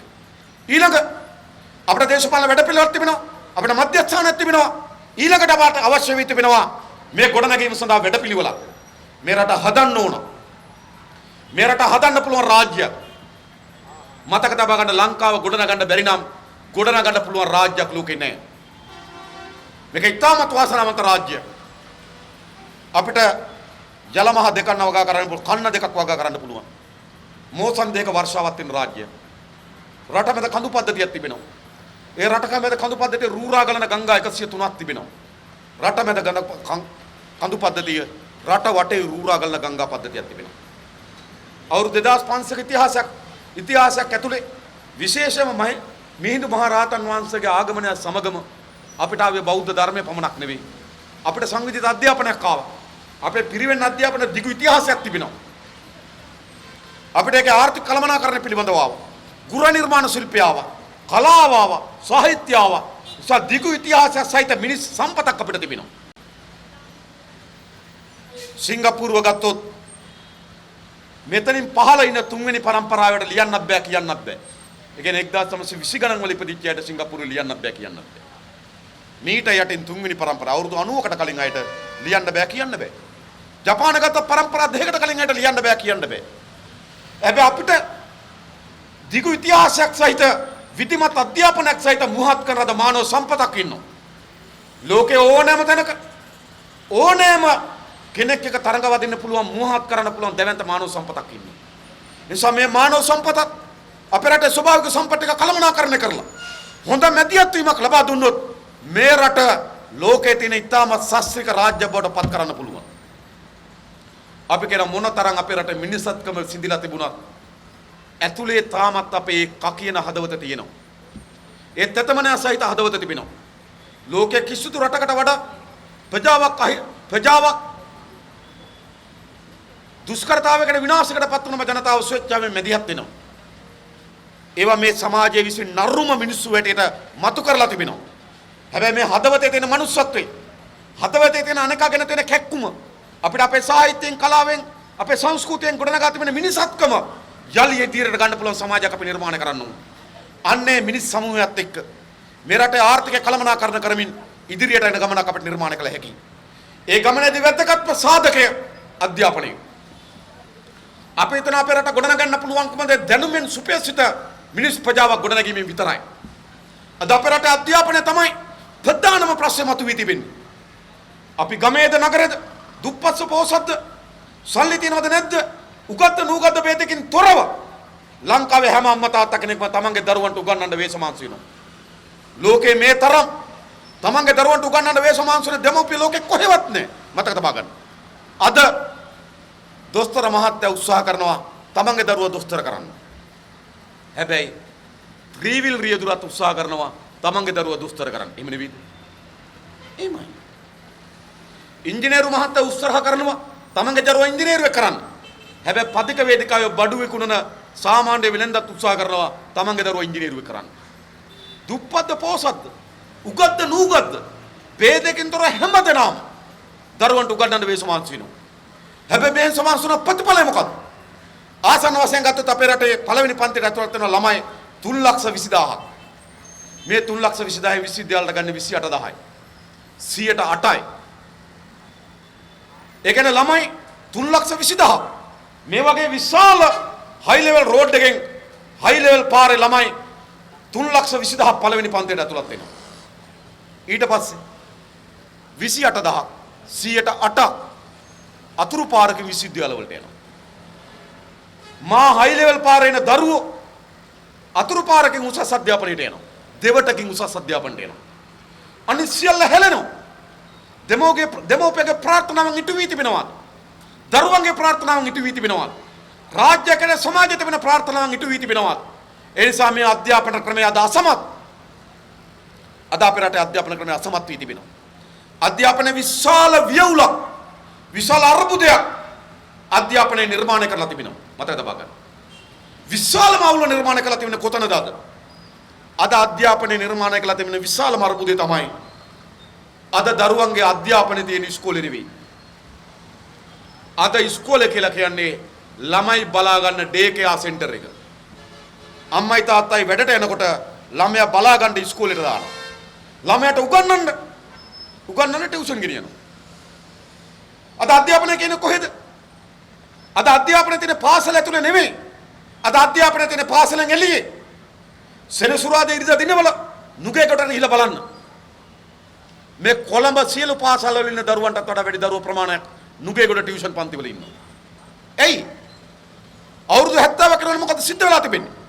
අපේ රටේ අධ්‍යාපනය තිබෙන්නේ පාසලේ. අපේ රටේ විතරක් නෙවෙයි ලෝකේ හැම රටකම අධ්‍යාපනය තියෙන පාසලේ. හැබැයි අවුරුදු 70 කෙනෙකුට අපේ රටේ අධ්‍යාපනය තියෙන අද පාසලෙන් එළියේ. උසස් පෙළ කරන දරුවෝ ඉන්නවා. උසස් පෙළ අවුරුදු 2ක පාඨමාලාවක් තියෙනවා ඉස්කෝලේ. දරුවා ඉස්කෝලේ යන පළවෙනි පන්තියේ විතර පළවෙනි අවුරුද්ද විතරයි. දෙවෙනි අවුරුද්ද ගෙදර. දැන් මේ අගෝස්තු මාස විභාගෙ ඉන්න ළමයි දැන් ඉස්කෝලේ යනවද? අගෝස්තු මාසේ විභාගේ ළමයි ගෙදර. ඇයි ළමයි ටියුෂන් එකට යනවා අධ්‍යාපනය ගන්න. ලේබල් එක ගහගන්න ඉස්කෝලේට යනවා. මම රොයල් කියන්න. මම අනුලා කියන්න. නේද? මම පන්නපිටිය ධර්ම නේද? කියන්න මම යනවා ලේබල් එකට විතරයි අද ඉස්කෝලේට යන්නේ. ඒ නිසා යලි අපිට වගකීමක් නැද්ද? අපේ රටේ අධ්‍යාපනයේ පාසලට කැඳවන්න ඕනේ නැද්ද? පාසලෙන් පිට තිබෙන අධ්‍යාපනය යලි පාසලට කැඳවන වැඩපිළිවෙලක් සාහිතික වශයෙන් මේ රටේ ගොඩනගන බව අපි සාහිතිකයෙන් මේ රටේ ප්‍රවේශය. ළමයිට ඉතුරු කාලේ විවේකීව විනෝදීව ගත කරන්න පුළුවන්. පාසල් කාලේ ළමන්ට අධ්‍යාපනය ඉතුරු කාලේ ළමයට සමාජ ජීවිතය ලබා දෙන ක්‍රමවේදයකට අපේ රට අවතීර්ණ කරන්න. ඒක ඉතාමත් වැදගත් ප්‍රවේශයක්. අද අධ්‍යාපනය ඇති වී තිබෙන ප්‍රධානම ගැටලුව පාසලක් හොයාගන්න බැරිකම. 2017 වාර්තාවල මොකද්ද කියන්නේ? ලංකාවේ පාසල් තියෙනවා 10192ක්. ලංකාවේ සියලු ඉස්කෝල තියෙනවා 10192ක්. මේ 10192කින් 2017 වසරේ පාසල් 433කට එක ළමයෙක්වත් ඇතුළත් වෙලා නැහැ. ලංකාවේ පාසල් 433කට 2017 වසරේ එක ළමයෙක්වත් ඇතුළත් වෙලා නැහැ. පාසල් 137කට ඇතුළත් වෙලා ඉන්න එක ළමයි.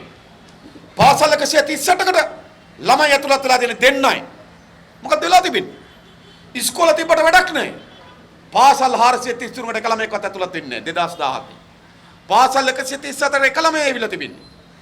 පාසල් 138ට ළමයි දෙන්නයි ඇවිල්ලා තිබෙන්නේ.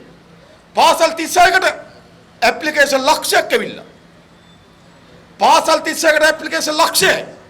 පාසල් 433කට එක ළමයෙක්වත් ගන්නෑ. හැබැයි අධ්‍යාපන ඇමතිය කියනවා ළඟම පාසල හොඳම පාසල. මරු මොකද වෙලා තිබෙන්නේ? එනිසා මේ පාසල් වල තිබෙන විභේදනය වෙනස් කරන්න ඕනකම තිබෙනවා. එනිසා යලි පාසල් අතර සමාන්තරභාවය සාමේ පාසල් පද්ධතිය මුළුමනින්ම ප්‍රතිවගත කරන්න ඕනකම තිබෙනවා. සෑම දරුවෙකුටම කිලෝමීටර් 2ක සීමාවක් ඇතුලේ ඉතාමත් පාසුකම් සහිත පාසලක් නිර්මාණය වෙන්න ඕන. දරුවෙක් අධ්‍යාපනය වෙනුවෙන් යා යුතු උපරිම දුර කිලෝමීටර් 2ක් විය යුතුයි. කිලෝමීටර් 2කින් එහා කිසිදු දරුවෙක් අධ්‍යාපනය වෙනුවෙන් පාසලකට යා යුතු නැහැ. මතක තබා ගන්න. එවැනි පාසල් පද්ධතියක් නිර්මාණය කරන්න ඕන. ඒ නිසා අපේ රටේ ප්‍රධානම විප්ලවය තිබෙන්නේ අධ්‍යාපනය බව මතක තබා ගන්න.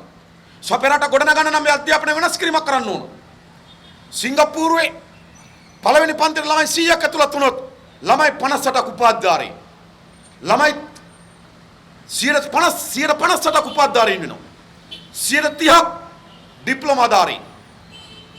ඉතින් පළවෙනි පන්තියේ ළමයි 100ක් ඇතුළත් වුණොත් ළමයි 88ක් එක්ක උපාධාරියෙක් එක්ක ඩිප්ලෝමාධාරියෙක්. අපේ පළවෙනි පන්තියේ ළමයි 100ක් ඇතුළත් වුණොත් ළමයි 8 දෙනා උපාධාරී බවට පත් වෙනවා. සබේක වෙනස් කරන්න ඕන. සබේ මේ රටේ පාලනයක් හදන්න ඕන ජනතාවගේ. ජනතාවගේ පාලනය සහතික වශයෙන්ම ජනතාවගේ දරුවන්ගෙන් අවම වශයෙන් මූලික අවුරුදු 5 ඇතුළත පළවෙනි පන්තියට ඇතුළත් වෙන දරුවන්ගෙන් 50%ක්වත් උපාධිය සහිත දැනුම සහිත පිරිසක් බවට පත් කරන අධ්‍යාපන ප්‍රතිපත්තියක් අපි හදනවා. දරුවා ඉගෙන ගන්න කොතනද කියන එක අදාළ නැහැ. ඔහු ඉගෙන ගන්නේ ගාක් යටද? ඔහු ඉගෙන ගන්නේ පොඩි ශාලාවක් ඇතුළේද? ඉගෙන ගන්න තැන නෙමෙයි අදාළ. ඉගෙන ගන්නේ මොනවද කියන එක. ඒක වැදගත්. අන්න එවැනි අධ්‍යාපන ප්‍රතිපත්තියක් අපේ රට අපි ගේන්න ඕන. සමේ රට හදන්න පුළුවන් අධ්‍යාපනයෙන් ගොඩනගලා. ඊළඟ අපේ රටේ ප්‍රවාහනය. අද ලෝකයේම අවධානය යොමු කරමින් තිබෙන කුමකටද? පොදු ප්‍රවාහන කෙරෙහි. පොදු ප්‍රවාහන තමයි ලෝකයේ අද උපාය මාර්ගය. හේතු කීපයක් තිබෙනවා. අද පොදු ප්‍රවාහන කෙරෙහි අවධානය යොමු කරන්නේ මොකක් නිසාද? හේතු පහක් තියෙනවා. එක මාර්ග තදබදේ. අපි වැළුවොත් මේ බස් එක 50ක් විතර යනවා. පාර යන මේ කාර් එක උදේ යන්නේ එක්කෙනයි දෙන්නයි. බස් එක යන 50 දෙනා කාර් 25ක යනවා. මාර්ග තදබදේ වැඩි වෙලා තිබෙනවා. ලෝකේ හැමතැනම අවධානය යොමු කරමින් තිබෙනවා පෞද්ගලික ප්‍රවාහන සේවය දුර්වල කරමින් පොදු ප්‍රවාහන සේවය දියුණු කරන්න. ලන්ඩන් වගේ නගරයකට ගියොත් ඒගොල්ලෝ උදේ යම් වෙලාවල් තියෙනවා. ඒ වෙලාවට පෞද්ගලික වාහනයකින් ලන්ඩන් නගරයට ඇතුළත් වුණොත් පවුම් 80ක් ගන්නවා. පවුම් 80ක් කියන ආසන වශයෙන් ගත්තොත් රුපියල් 18000ක් ගන්නවා. ඒගොල්ලන්ට මොකද්ද කියන්නේ? උඹ කාර් එකෙන් එන්න උඹට පොදු ප්‍රවාහන හදලා දීලා තියෙනවා. උඹ කාර් එකෙන් ලන්ඩන් නගරයට එනවා නම් 80000ක් ගෙවන්න ඕන. ඩොලර් 80 මේ පවුම් 80ක් ගෙවන්න ඕන. එයි පොදු ප්‍රවාහන තමයි දිනු කරන්න. එකක් පරිසරය, එක තද වාහන තදබදේ, දෙක පරිසරය. අද ලෝකේ හැම රටක්ම මේ වාහන වශයෙන් විමෝචනය කරන දුම කෙරෙහි අවධානය යොමු කරලා තිබෙනවා. අපි චීනේ සැන්ගයි වගේ නගරයකට ගියොත් උදේ පාන්දර නැගිටලා බැලුවොත් මීතුම වැටුණා වගේ විශාල දුම් වලින් ඒ නගරය අද යට වෙලා තිබෙනවා. චීනේ මේ කාර්මිකයේ කරන්නේ ප්‍රතිඵල අද චීනේ අත්විඳින්න තිබෙනවා. අද වුණ අවධානය යොමු කළ දෙන පොදු ප්‍රවාහන සේවය. චීනේ සැන්ගයි කියන කලාපයේ ප්‍රධාන වෙළඳ කලාපයේ තිබෙන පුදොන් වල සැන්ගයි වල ඉඳන් පුදොන් වලට යන කිලෝමීටර් 37ක්. හැබැයි වෙළඳ නගරයේ සැන්ගයි කාර්මික කලාපයේ පුදොන් නගරේ ඉඳන් ජනතාව වැඩට එනවා පුදොන් වලට. පුදොන් වල හදන බහඬ ගෙනියනවා සැන්ගයි වලට. මොකද්ද කරේ? අලුතෙන් රේල් පාරක් හදලා දුම්රියක් හඳුන්වා දුන්නා. පැයට කිලෝමීටර් 437ක වේගයෙන් යනවා. කිලෝමීටර් 37යි දිග. පැයට කිලෝමීටර් 437 වේගය උස්සලා බිඳුවට අඩු කරනකොට පුදොන් වල කිලෝමීටර් 37 යන්නේ විනාඩි 7යි. අපිට මහරගම ඉඳන් කොටුවට යනකොට තර වෙලා යනවා. වගන උදේ වෙලාවේ පැයකමාරකට වඩා වැඩි කාලයක් ගත වෙන කියලා අපි හිතනවා. විනාඩි 7යි කිලෝමීටර් 34 ගමන් කරන්නේ. එයි ලෝකයේ ප්‍රධාන වශයෙන් මේ පොදු ප්‍රවාහනට අවධානය යොමු කරනවා. දෙක මාර්ග තදබදේ. තුන වාහන ආනයන කිරීම වෙනුවෙන් විදේශීය වෙත ගලාගෙන යන මුදල් ප්‍රමාණය. ඩොලර් ගලාගෙන යන විදේශ වෙත වාහන ආනයන කරන්න ඒ නිසා පොදු ප්‍රවාහන දියුණු කරන්න ඕන. 4 අද පොදු ප්‍රවාහනේ බිඳ වැටෙන නිසා පුරවැසියන් තමන්ගේ ප්‍රවාහන ප්‍රශ්නෙට උත්තර හොයාගන්න ගිහින් තියෙනවා. ගමේ ඉන්න කෙනෙක් නම් බයිසිකලයක් ගන්නවා. තවත් සල්ලි දෙනවා ත්‍රිවිල් එකක් ගන්නවා. තවත් ටිකක් සල්ලි දෙනවා මරුටි කාර් එකක් ගන්නවා. එයි පොදු ප්‍රවාහන පාසුකම් නැති වෙනකොට තමන්ගේ ආදායමෙන් වැඩි පංගුවක් අද වියදම් කරන්න සිද්ධ වෙලා තියෙනවා ප්‍රවාහන වෙනුවෙන්. රාජ්‍ය සේවකයෙක් ලීසින් එකක් දාලා කාර් එකක් ගන්නවා. වැටුප රුපියල් 42000යි අතට හම්බෙන්නේ. 14000ක් ලීසින් එකට කැපෙනවා. ඉතින් තමන්ගේ ආදායමෙන් වැඩි පංගුවක් ප්‍රවාහන වෙනුවෙන් දරන්න වෙලා තිබෙනවා. මේක කිසිසේත්ම සාධාරණ නැහැ. මම ගියා අනුරාධපුරේ මැදවච්ච ගාමන් ෆැක්ටරියට. ඒකේ වැඩ කරන තරුණයන්ගෙන් 40ක් ඉස්කූටි කියන බයිසිකලේ අරන් තිබෙනවා. ඉස්කූටි කියන බයිසිකලේ ලීසින් කරලා අරන් තියෙන අවුරුදු 4කට. එයාගේ මුළු වැටුප ගත්තොත් රුපියල් 28000යි. එයාගේ ලීසින් එකට කැපෙන රුපියල් 9000. තමන්ගේ මාසික වැටුපේ රුපියල් 9000. ඉස්කූටි බයිසිකලයට ගෙවන්න වෙලා තිබෙනවා. අපේ රටේ පුරවැසියන් තමන්ගේ ආදායමෙන් වැඩි පංගුවක් අද ප්‍රවාහන වෙනුවෙන් දරන්න වෙලා තිබෙනවා. ඒ නිසා මේක අවම කරන්න ඕන. මේක අවම කරන්න නම් පොදු ප්‍රවාහන දියුණු කිරීම තමයි තිබෙන උත්තරේ. පොදු ප්‍රවාහන දියුණු කරන්න පුළුවන් මතක තබා ගන්න. ඒක දියුණු කරන්න බැරි කමක් නැහැ. හැබැයි අපේ ආණ්ඩුව අවධානය යොමු කරලා තිබෙන කුමකටද? පොදු ප්‍රවාහන දියුණු කරනවා වෙනුවට අපේ ආණ්ඩුව උත්සාහ කරන්නේ පෞද්ගලික තමන් ප්‍රවාහන ප්‍රශ්නේ තමන් උත්තරේ හොයාගනි. දැන් පාලම් තුනක් හදුවා. දෙහිවල පාලමක් තියෙනවා. නුගේගොඩ පාලමක් තියෙනවා. කෝට්ටේ පාලමක් තියෙනවා. රාජගිරියේ නේ පාලමක් තියෙනවා. මේ පාලම් තුනේම බස් යන්නේ. ඒ පාලම් තුනේම යන්නේ කාර් විතරයි. පෞද්ගලික වාහන විතරයි.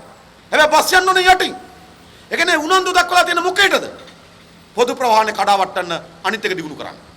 ලෝකේ පෞද්ගලික කාර්යයෙන් ආව දඩයක් ගහනවා. අපේ පාලම හදනවා පෞද්ගලික කාර් එකට යන්න යටින් හදනවා බස් එකට යන්න. මොකද වෙලා තිබෙන්නේ? මම කියන්නේ Tamanට වත්කමක් තිබෙනවා නම් කාර් එකක් ගත්තට කමක් නැහැ. හැබැයි Tamanට ආර්ථික අරුබුදයක් හදාගෙන කාර් එකක් ගන්න එපා. Tamanගේ ගෙදර තව ප්‍රශ්න ගණනාවක් කඳු ගහලා තිබෙන්නේ. මම ලංකාවේ ප්‍රධානම ලීසින් සමාගම් එක්ක කතා කරා. ඒ ලීසින් සමාගම් එක වාර්තාවක් තියෙනවා. ලීසින් කරලා ගත්ත වාහනයක් ලීසින් එක අවසන් වෙන තෙක් 25%ක්වත් වාහනේ පාවිච්චි කරලා නැහැ.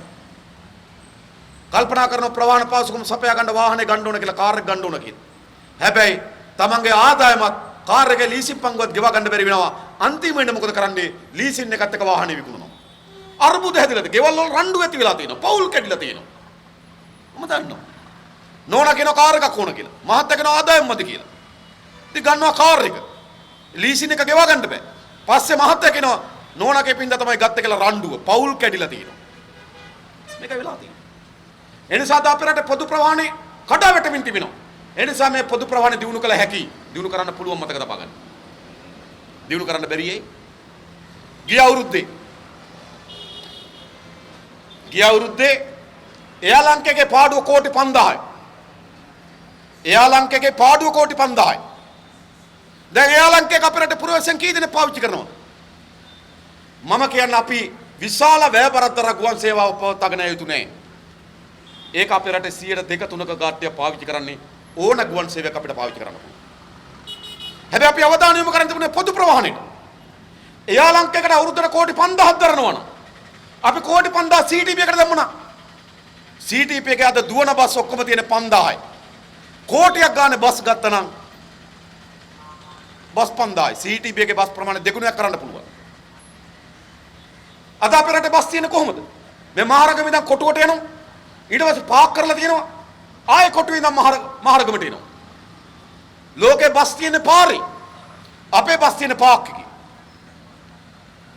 මේක වෙනස් කරන්න ඕන.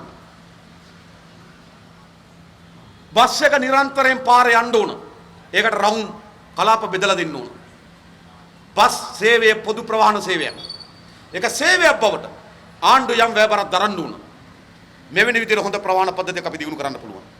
ඒ ප්‍රවාහන ප්‍රශ්න. ඊළඟ ප්‍රධාන ප්‍රශ්න සෞඛ්‍යය. අපේ රටේ පුරවැසියන්ගෙන් ලෝක සෞඛ්‍ය සංවිධාන වාර්තාවක් ඉදිරිපත් කළා කියනවා ලංකාවේ අවුරුදු 20ට වඩා වැඩි අයගෙන් 25%කට කුමන හෝ වර්ගයක බෝ නොවන රෝගයක් තියෙනවා. බෝ නොවන රෝගයක්. ඒ කියන්නේ මෙතන ඉන්න වැඩිපුර අවුරුදු 20ට වැඩි අය මේ අවුරුදු 20ට වඩා වැඩි අයගෙන් 25%කට හතරෙන් පංගුවකට කුමන හෝ වර්ගයේ බෝ නොවන රෝගයකින් පෙළෙනවලු. එක දියවැඩියාව, එක කොලෙස්ටරෝල්, එක ප්‍රෙෂර්, එක පිළිකා, එක වග්බඩු අප්සෙට් 25%කට මෙතන ඉන්න අය කනගාටු වෙන්නේ. ඉතින් අවුරුදු 70ක් වෙනකොට අපේ රටේ ජාතිය ලෙඩ ජාතිය බවට පත් කරා මේ පාලකයෝ. මත ලෙඩ ජාතියකද ඉන්නේ? මේ ජාතිය සුවපත් කරන්න ඕනේ නැද්ද? මේ ලෙඩ ජාතියක් එක රටකට ඉස්සරහට යන්න පුළුවන්. ඉස්සර අපිට ගෙදරකට ගිහපුවාම තේ එකක් දෙනවා. අපි අද ගෙදරකට ගිහපුවාම තේ එකක් බමුද? හා දෙවෙනි ප්‍රශ්නේ අඩු සීනිද වැඩි සීනිද? ඇවිල්ලා ඉන්න බහන්න සුවර් නැහැ. මේ අහන්නේ මොකද්ද? අපි අර ලෙඩක් තියෙනකොට ලෙඩේ අහන්නේ නැහනේ. මම ඔයාට තේ එකක් දෙන්න යනවා. ඔයාට දියවැඩියාව තියෙනවාද? මේ අහන්නේ. හරිද? ඒක ඒ විදිහට අහන්න ඕනේ නැතිද අහනවා. මම ඔයාට තේ එකක් දෙන්න යන්නේ සීනි අඩුවෙන්ද වැඩියෙන්ද? ඔයාට බඩු නේද? මොකද්ද මේ වෙලා තියෙන්නේ? ඉතින් ලෙඩ ජාතියක් නිර්මාණය වුණා. නේද?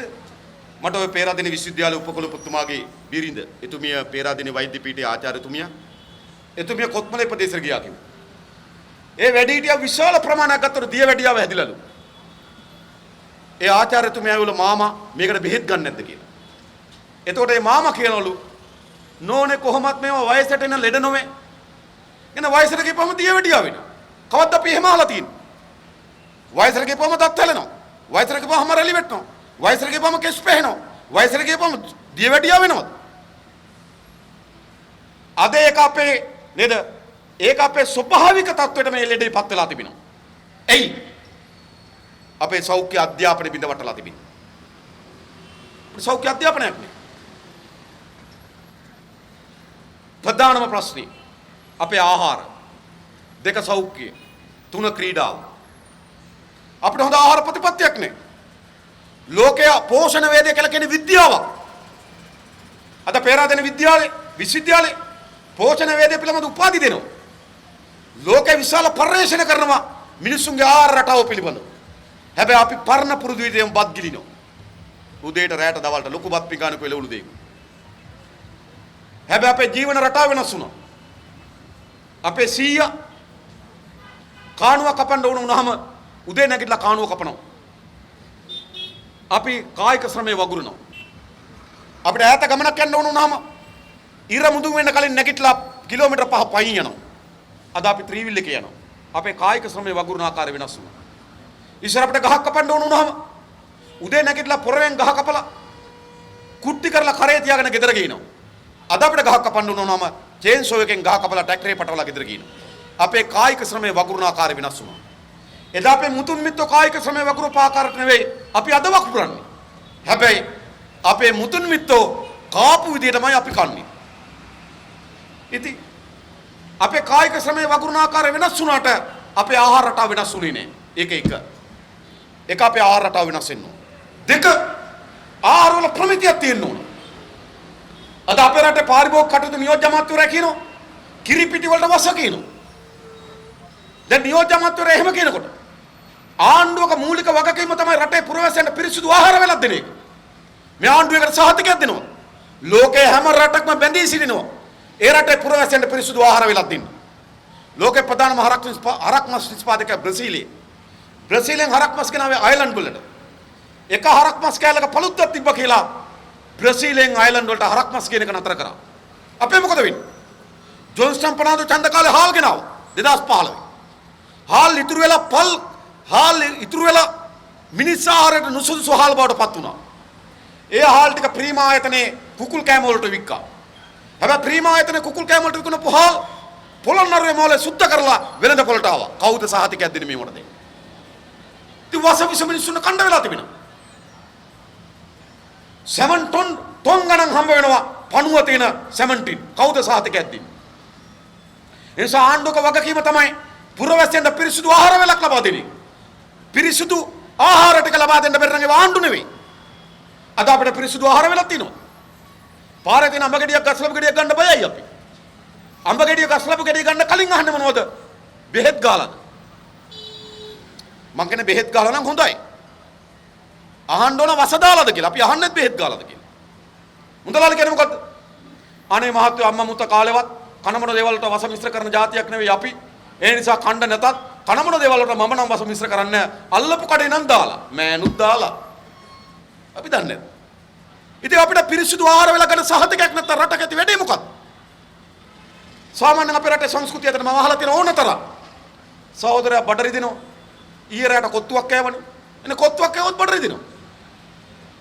ලෝකේ කොහොමද එහෙම වෙන්නේ? ලෝකේ කිසි රටක මෙහෙම සංස්කෘතියක් නැහැ. ඒ නිසා අපේ සෞඛ්‍ය ප්‍රශ්නේ පිරිසිදු ආහාර වේල දෙක. එක ආහාර රටාව, දෙක පිරිසිදු ආහාර වේල, තුන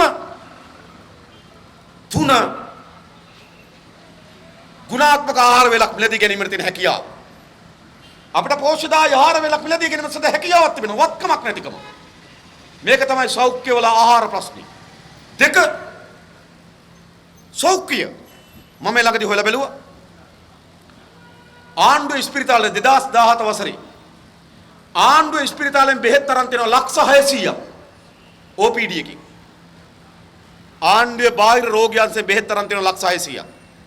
ජනගහනය ලක්ෂ 200යි. බෙහෙත් ගන්න ලක්ෂ 600ක්. ලෝකේ කොහෙවත් මෙහෙම බෙහෙත් ගන්න සංස්කෘතියක් නැහැ. අපේ මොකද වෙලා තිබෙන්නේ? බෙහෙත්. ලෝකේ මෙහෙම බෙහෙත් ගන්නෙත් නැහැ, මෙහෙම බෙහෙත් දෙන්නෙත් නැහැ. අපේ බැරි වෙලාවත් බෙහෙත් දෙන්නේ නැති දොස්තර කෙනෙක් හිටියොත් දොස්තර අප්සෙට්. දොස්තර බෙහෙත් දෙන්නේ නැහැ නේ. එඳා ප්‍රයිවට් බෙහෙත් කරන හැම දොස්තර මහත්තයම බෙහෙත් වර්ග 3ක් දෙනවා. තුන්වෙනි එක C විටමින්. බිව්වත් එකයි නැතත් එකයි. C අකුරක් දාලා රවුමක් දාලා ඉරක් ගාලා තිතක් තියලා තියෙනවා. C vitamin. එයි මෙහෙම බෙහෙත් ගන්න සංස්කෘතියක් නෑ මතක තබා ගන්න. මම මේ ළඟදී අම්පාරේ ගියා. දොස්තර මහතුරු කණ්ඩායමක් හිටියා. මම ඇහුවා අම්පාරේ ඉස්පිරිතාලේ වැඩියම සෙනගෙන්නේ කවදාද කියලා. අම්පාරේ ඉස්පිරිතාලේ වැඩියම සෙනගෙන්නේ පොළ දවසට. ඒ කියන්නේ මොකද්ද?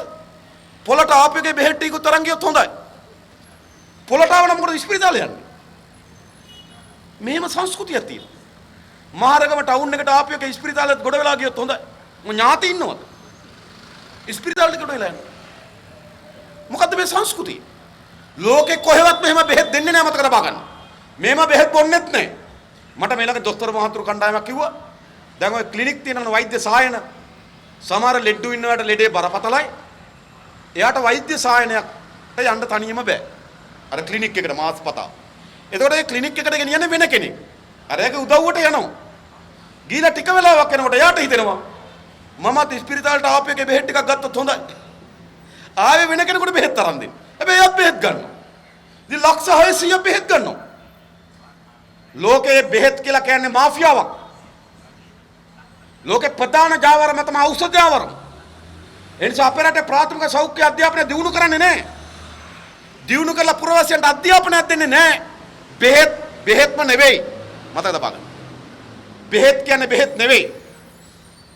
හොඳද? හැබැයි අපි පුරුදු වෙලා තියෙන බෙහෙත් තොග ගණන් බොන්න. හැම ගෙදරකම ගිහිල්ලා බලන්න. හැම ගෙදරකම තියෙන කුඩා කුප්පි වල බෙහෙත් තියෙනවා. සුදු පාට කුප්පිය, කහ පාට කුප්පිය නැද්ද බෙහෙත්? හැම ගෙදරම තියෙනවා. ඕනෑම අසනීපකදී ප්‍රථම වෛද්‍යවරයා ප්‍රථම බෙහෙත් එක තමයි වැදගත්ම. හැබැයි අපේ රටේ ඕනෑම ලෙඩකදී ප්‍රථම බෙහෙත දෙන්නේ කවුද? මල්ලි අසනීපයි කියනවා. අක්කා මොකද කියන්නේ? කහ පාට කුප්පිය සුදු පාට කරලා ගැති ඒක හොඳයි. දැන් අපේ ප්‍රථම වෛද්‍යවරයා කවුද? ගෙදර අක්කා. බෙහෙත දන්නෙත් නැ කුප්පිය දන්නෙත් නැ ලෙඩේ දන්නෙත් නැ. ඉතින් පොවනවා. ඉස්සලා ගෙදර තියෙන බෙහෙත් බීලා තමයි දොස්තර මහත්තයෙක් ගාවට යන්නේ. මතක තබා ගන්න. මෙහෙම අරින්න එක ලොකු දෙයක් මේ සෞඛ්‍ය අධ්‍යාපනය නිසා. ඒ නිසා ප්‍රජා සෞඛ්‍ය අධ්‍යාපනය දියුණු කරන්න ඕන. අපේ රටේ ලෙඩ නොවන ජාතියක් නිර්මාණය කරන්න ඕන. අද ජාතිය ලෙඩ වෙලා තිබෙන්නේ. එක ආහාර, දෙක සෞඛ්‍ය, තුන ක්‍රීඩාව. ක්‍රීඩා සංස්කෘතියක් ඕන.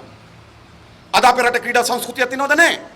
අපේ මේ අම්මලා අක්කලා ගත්තොත් මේ අම්මලා අක්කලාගෙන් වැඩිම ප්‍රමාණයකට තියෙන අසනීපේ මොකක්ද? අපේ රටේ අම්මලා අක්කලාගෙන් වැඩිම ප්‍රමාණයකට තියෙන අසනීපේ දනිස් කැක්කුමයි කොන්දේ අමාරුවයි. එන්නේ කොන්දරි දෙනවා දනිස් කැක්කුම. අපේ ගුරුවරයන්ගේ වැඩිම ප්‍රමාණයට තියෙන දනිස් අමාරුව. එයි පැය 5ක් හිටගෙන ඉන්න තියෙනවා.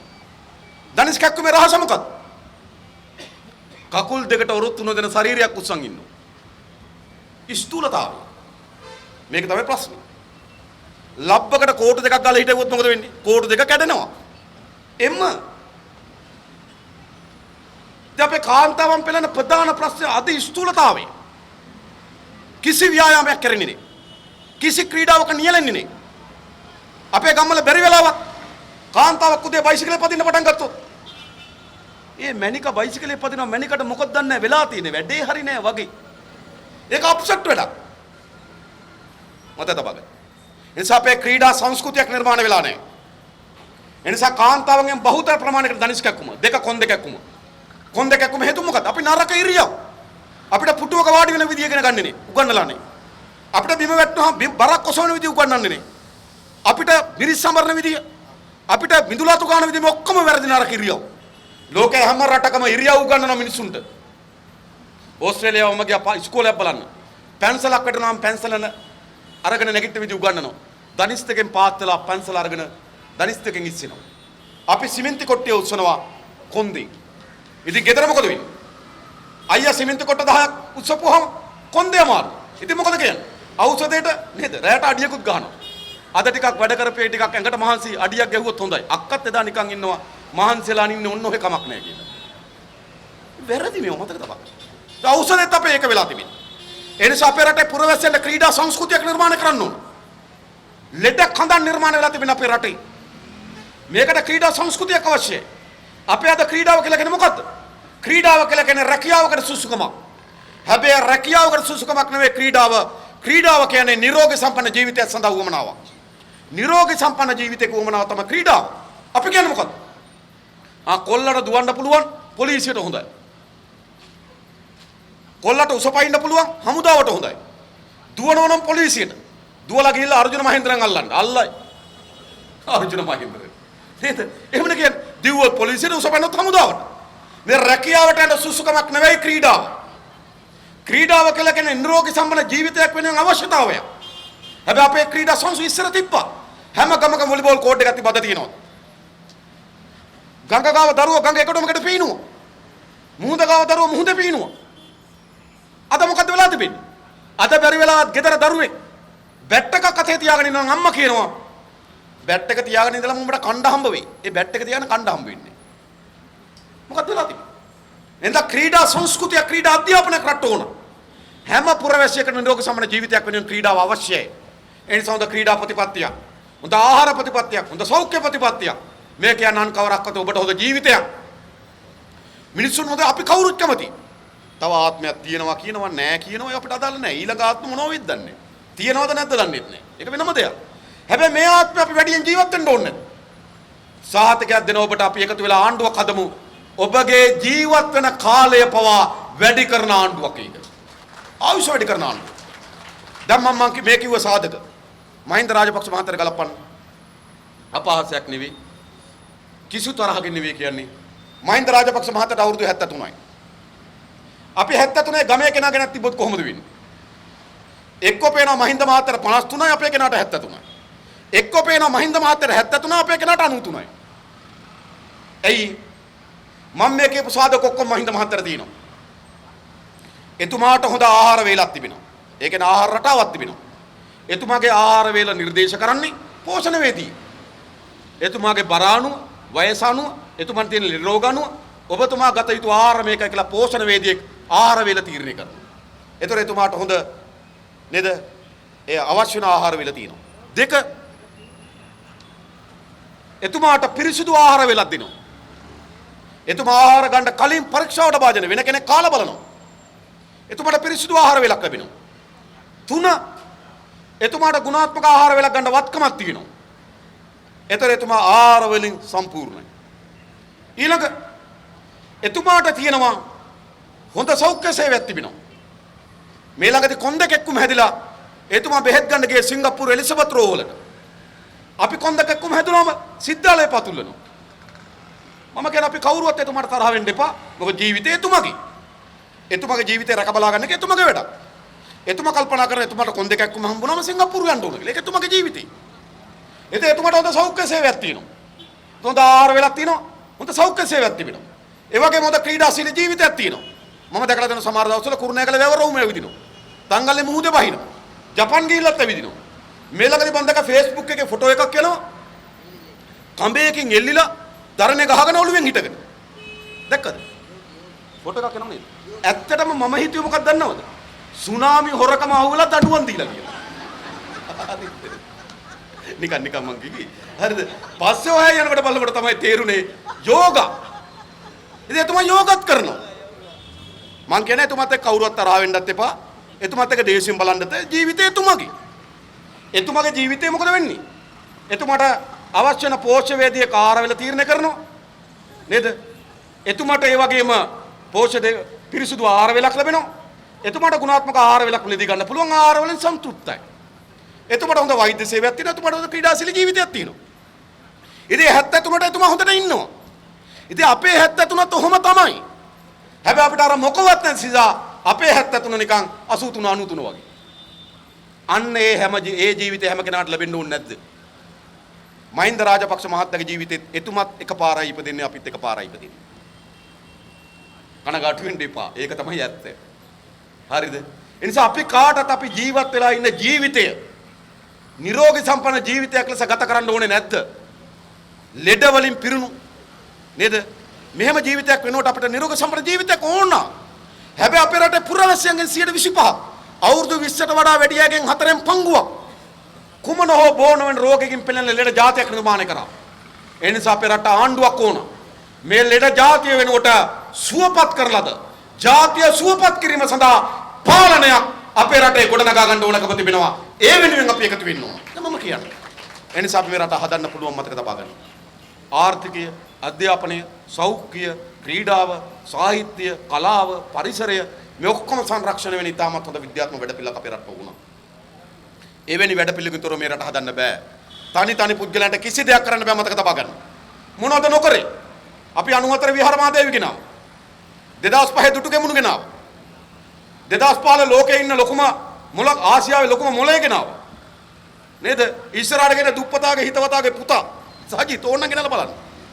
එහෙම නැත්නම් දුටු ගෙමුණුගේ මල්ලි ඕන්න ගෙනලා බලන්න. මතක තබන්න තනි පුද්ගලයන්ට මැජික් කරන්න බෑ. තනි පුද්ගලයන්ට ලෝකේ කොහෙවත් මැජික් කරලා නැහැ. මේ රට ගොඩනගන්න පුළුවන් ශක්තිමත් දේශපාලන ව්‍යාපාරයක් ඕන. ඒ ව්‍යාපාරයට එකතු වෙන මහජන ව්‍යාපාරයක් ඕන. අන්නෙවෙනි මහජනයාගෙන් සමන්විත ව්‍යාපාරයකට විතරයි මේ රට ගොඩනගන්න පුළුවන්කම තිබෙන්නේ. ඒ නිසා මේ රට ගොඩනැගීම සඳහා වැඩපිළිවෙලක් වගේම මේ රට ගොඩනැගීම සඳහා දැක්මක් අපිට තිබෙනවා. එහෙනම් මේ සඳහා අපි පොරබදන්න ඕන.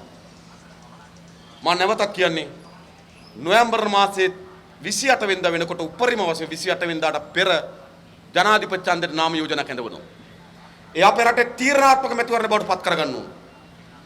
අවුරුදු 70ක් තිස්සේ මේ රටේ සිද්ධ වුණු සුපුරුදු බල සූදුව වෙනුවට මෙහෙට මාරු වෙන බල සූදුව වෙනුවට නව දේශපාලන බලවේගයක් මත බලය අත්පත් කර ගැනීම සඳහා අපි සැලසුම් දියත් කරන්න ඕන.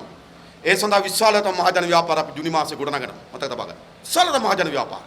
මේ රටේ වෘත්තීයවේදීන්, විද්වතුන්, මහා සංඝරත්නය, පූජකවරුන්, සාහිත්‍යදරයන්, කලාකරුවන්, ගොවීන්, පෞද්ගලික වැඩ කරන අය, ව්‍යාපාරිකයන්, කර්මාන්තකරුවන් මේ සියලු දෙනා එකතු කරගත්තු මහජන ව්‍යාපාරයක් අපේ රටට ඕන.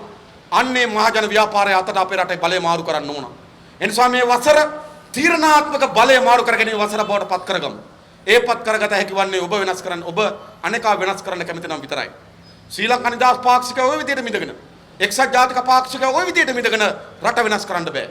රට වෙනස් කරන්න නම් ශ්‍රී ලංකා නිදහස් පාක්ෂිකව වෙනස් වෙන්න ඕන. එක්සත් ජාතික පාක්ෂිකව වෙනස් වෙන්න ඕන. ඒගොල්ලෝ වෙනස් කරන්න ඕගොල්ලෝ ගිහලා කතා කරන්න ඕන. ඕගොල්ලෝ ගිහලා හම්බ වෙන්න ඕන. නව සංවාදයක් අපේ රටේ පුරාසියන් එක පටන් ගන්න මේ රට නව දිශාවකට යොමු කළ හැකි. ඒ වෙනුවෙන් සියලු දෙනාට එකතු වෙන්න, මැදිහත් වෙන්න කියලා ආරාධනා කරමින් මම නතර වෙනවා. බොහොම ස්තුතියි හැම දිනාටම. ජය වේවා කියලා ප්‍රාර්ථනා කරනවා.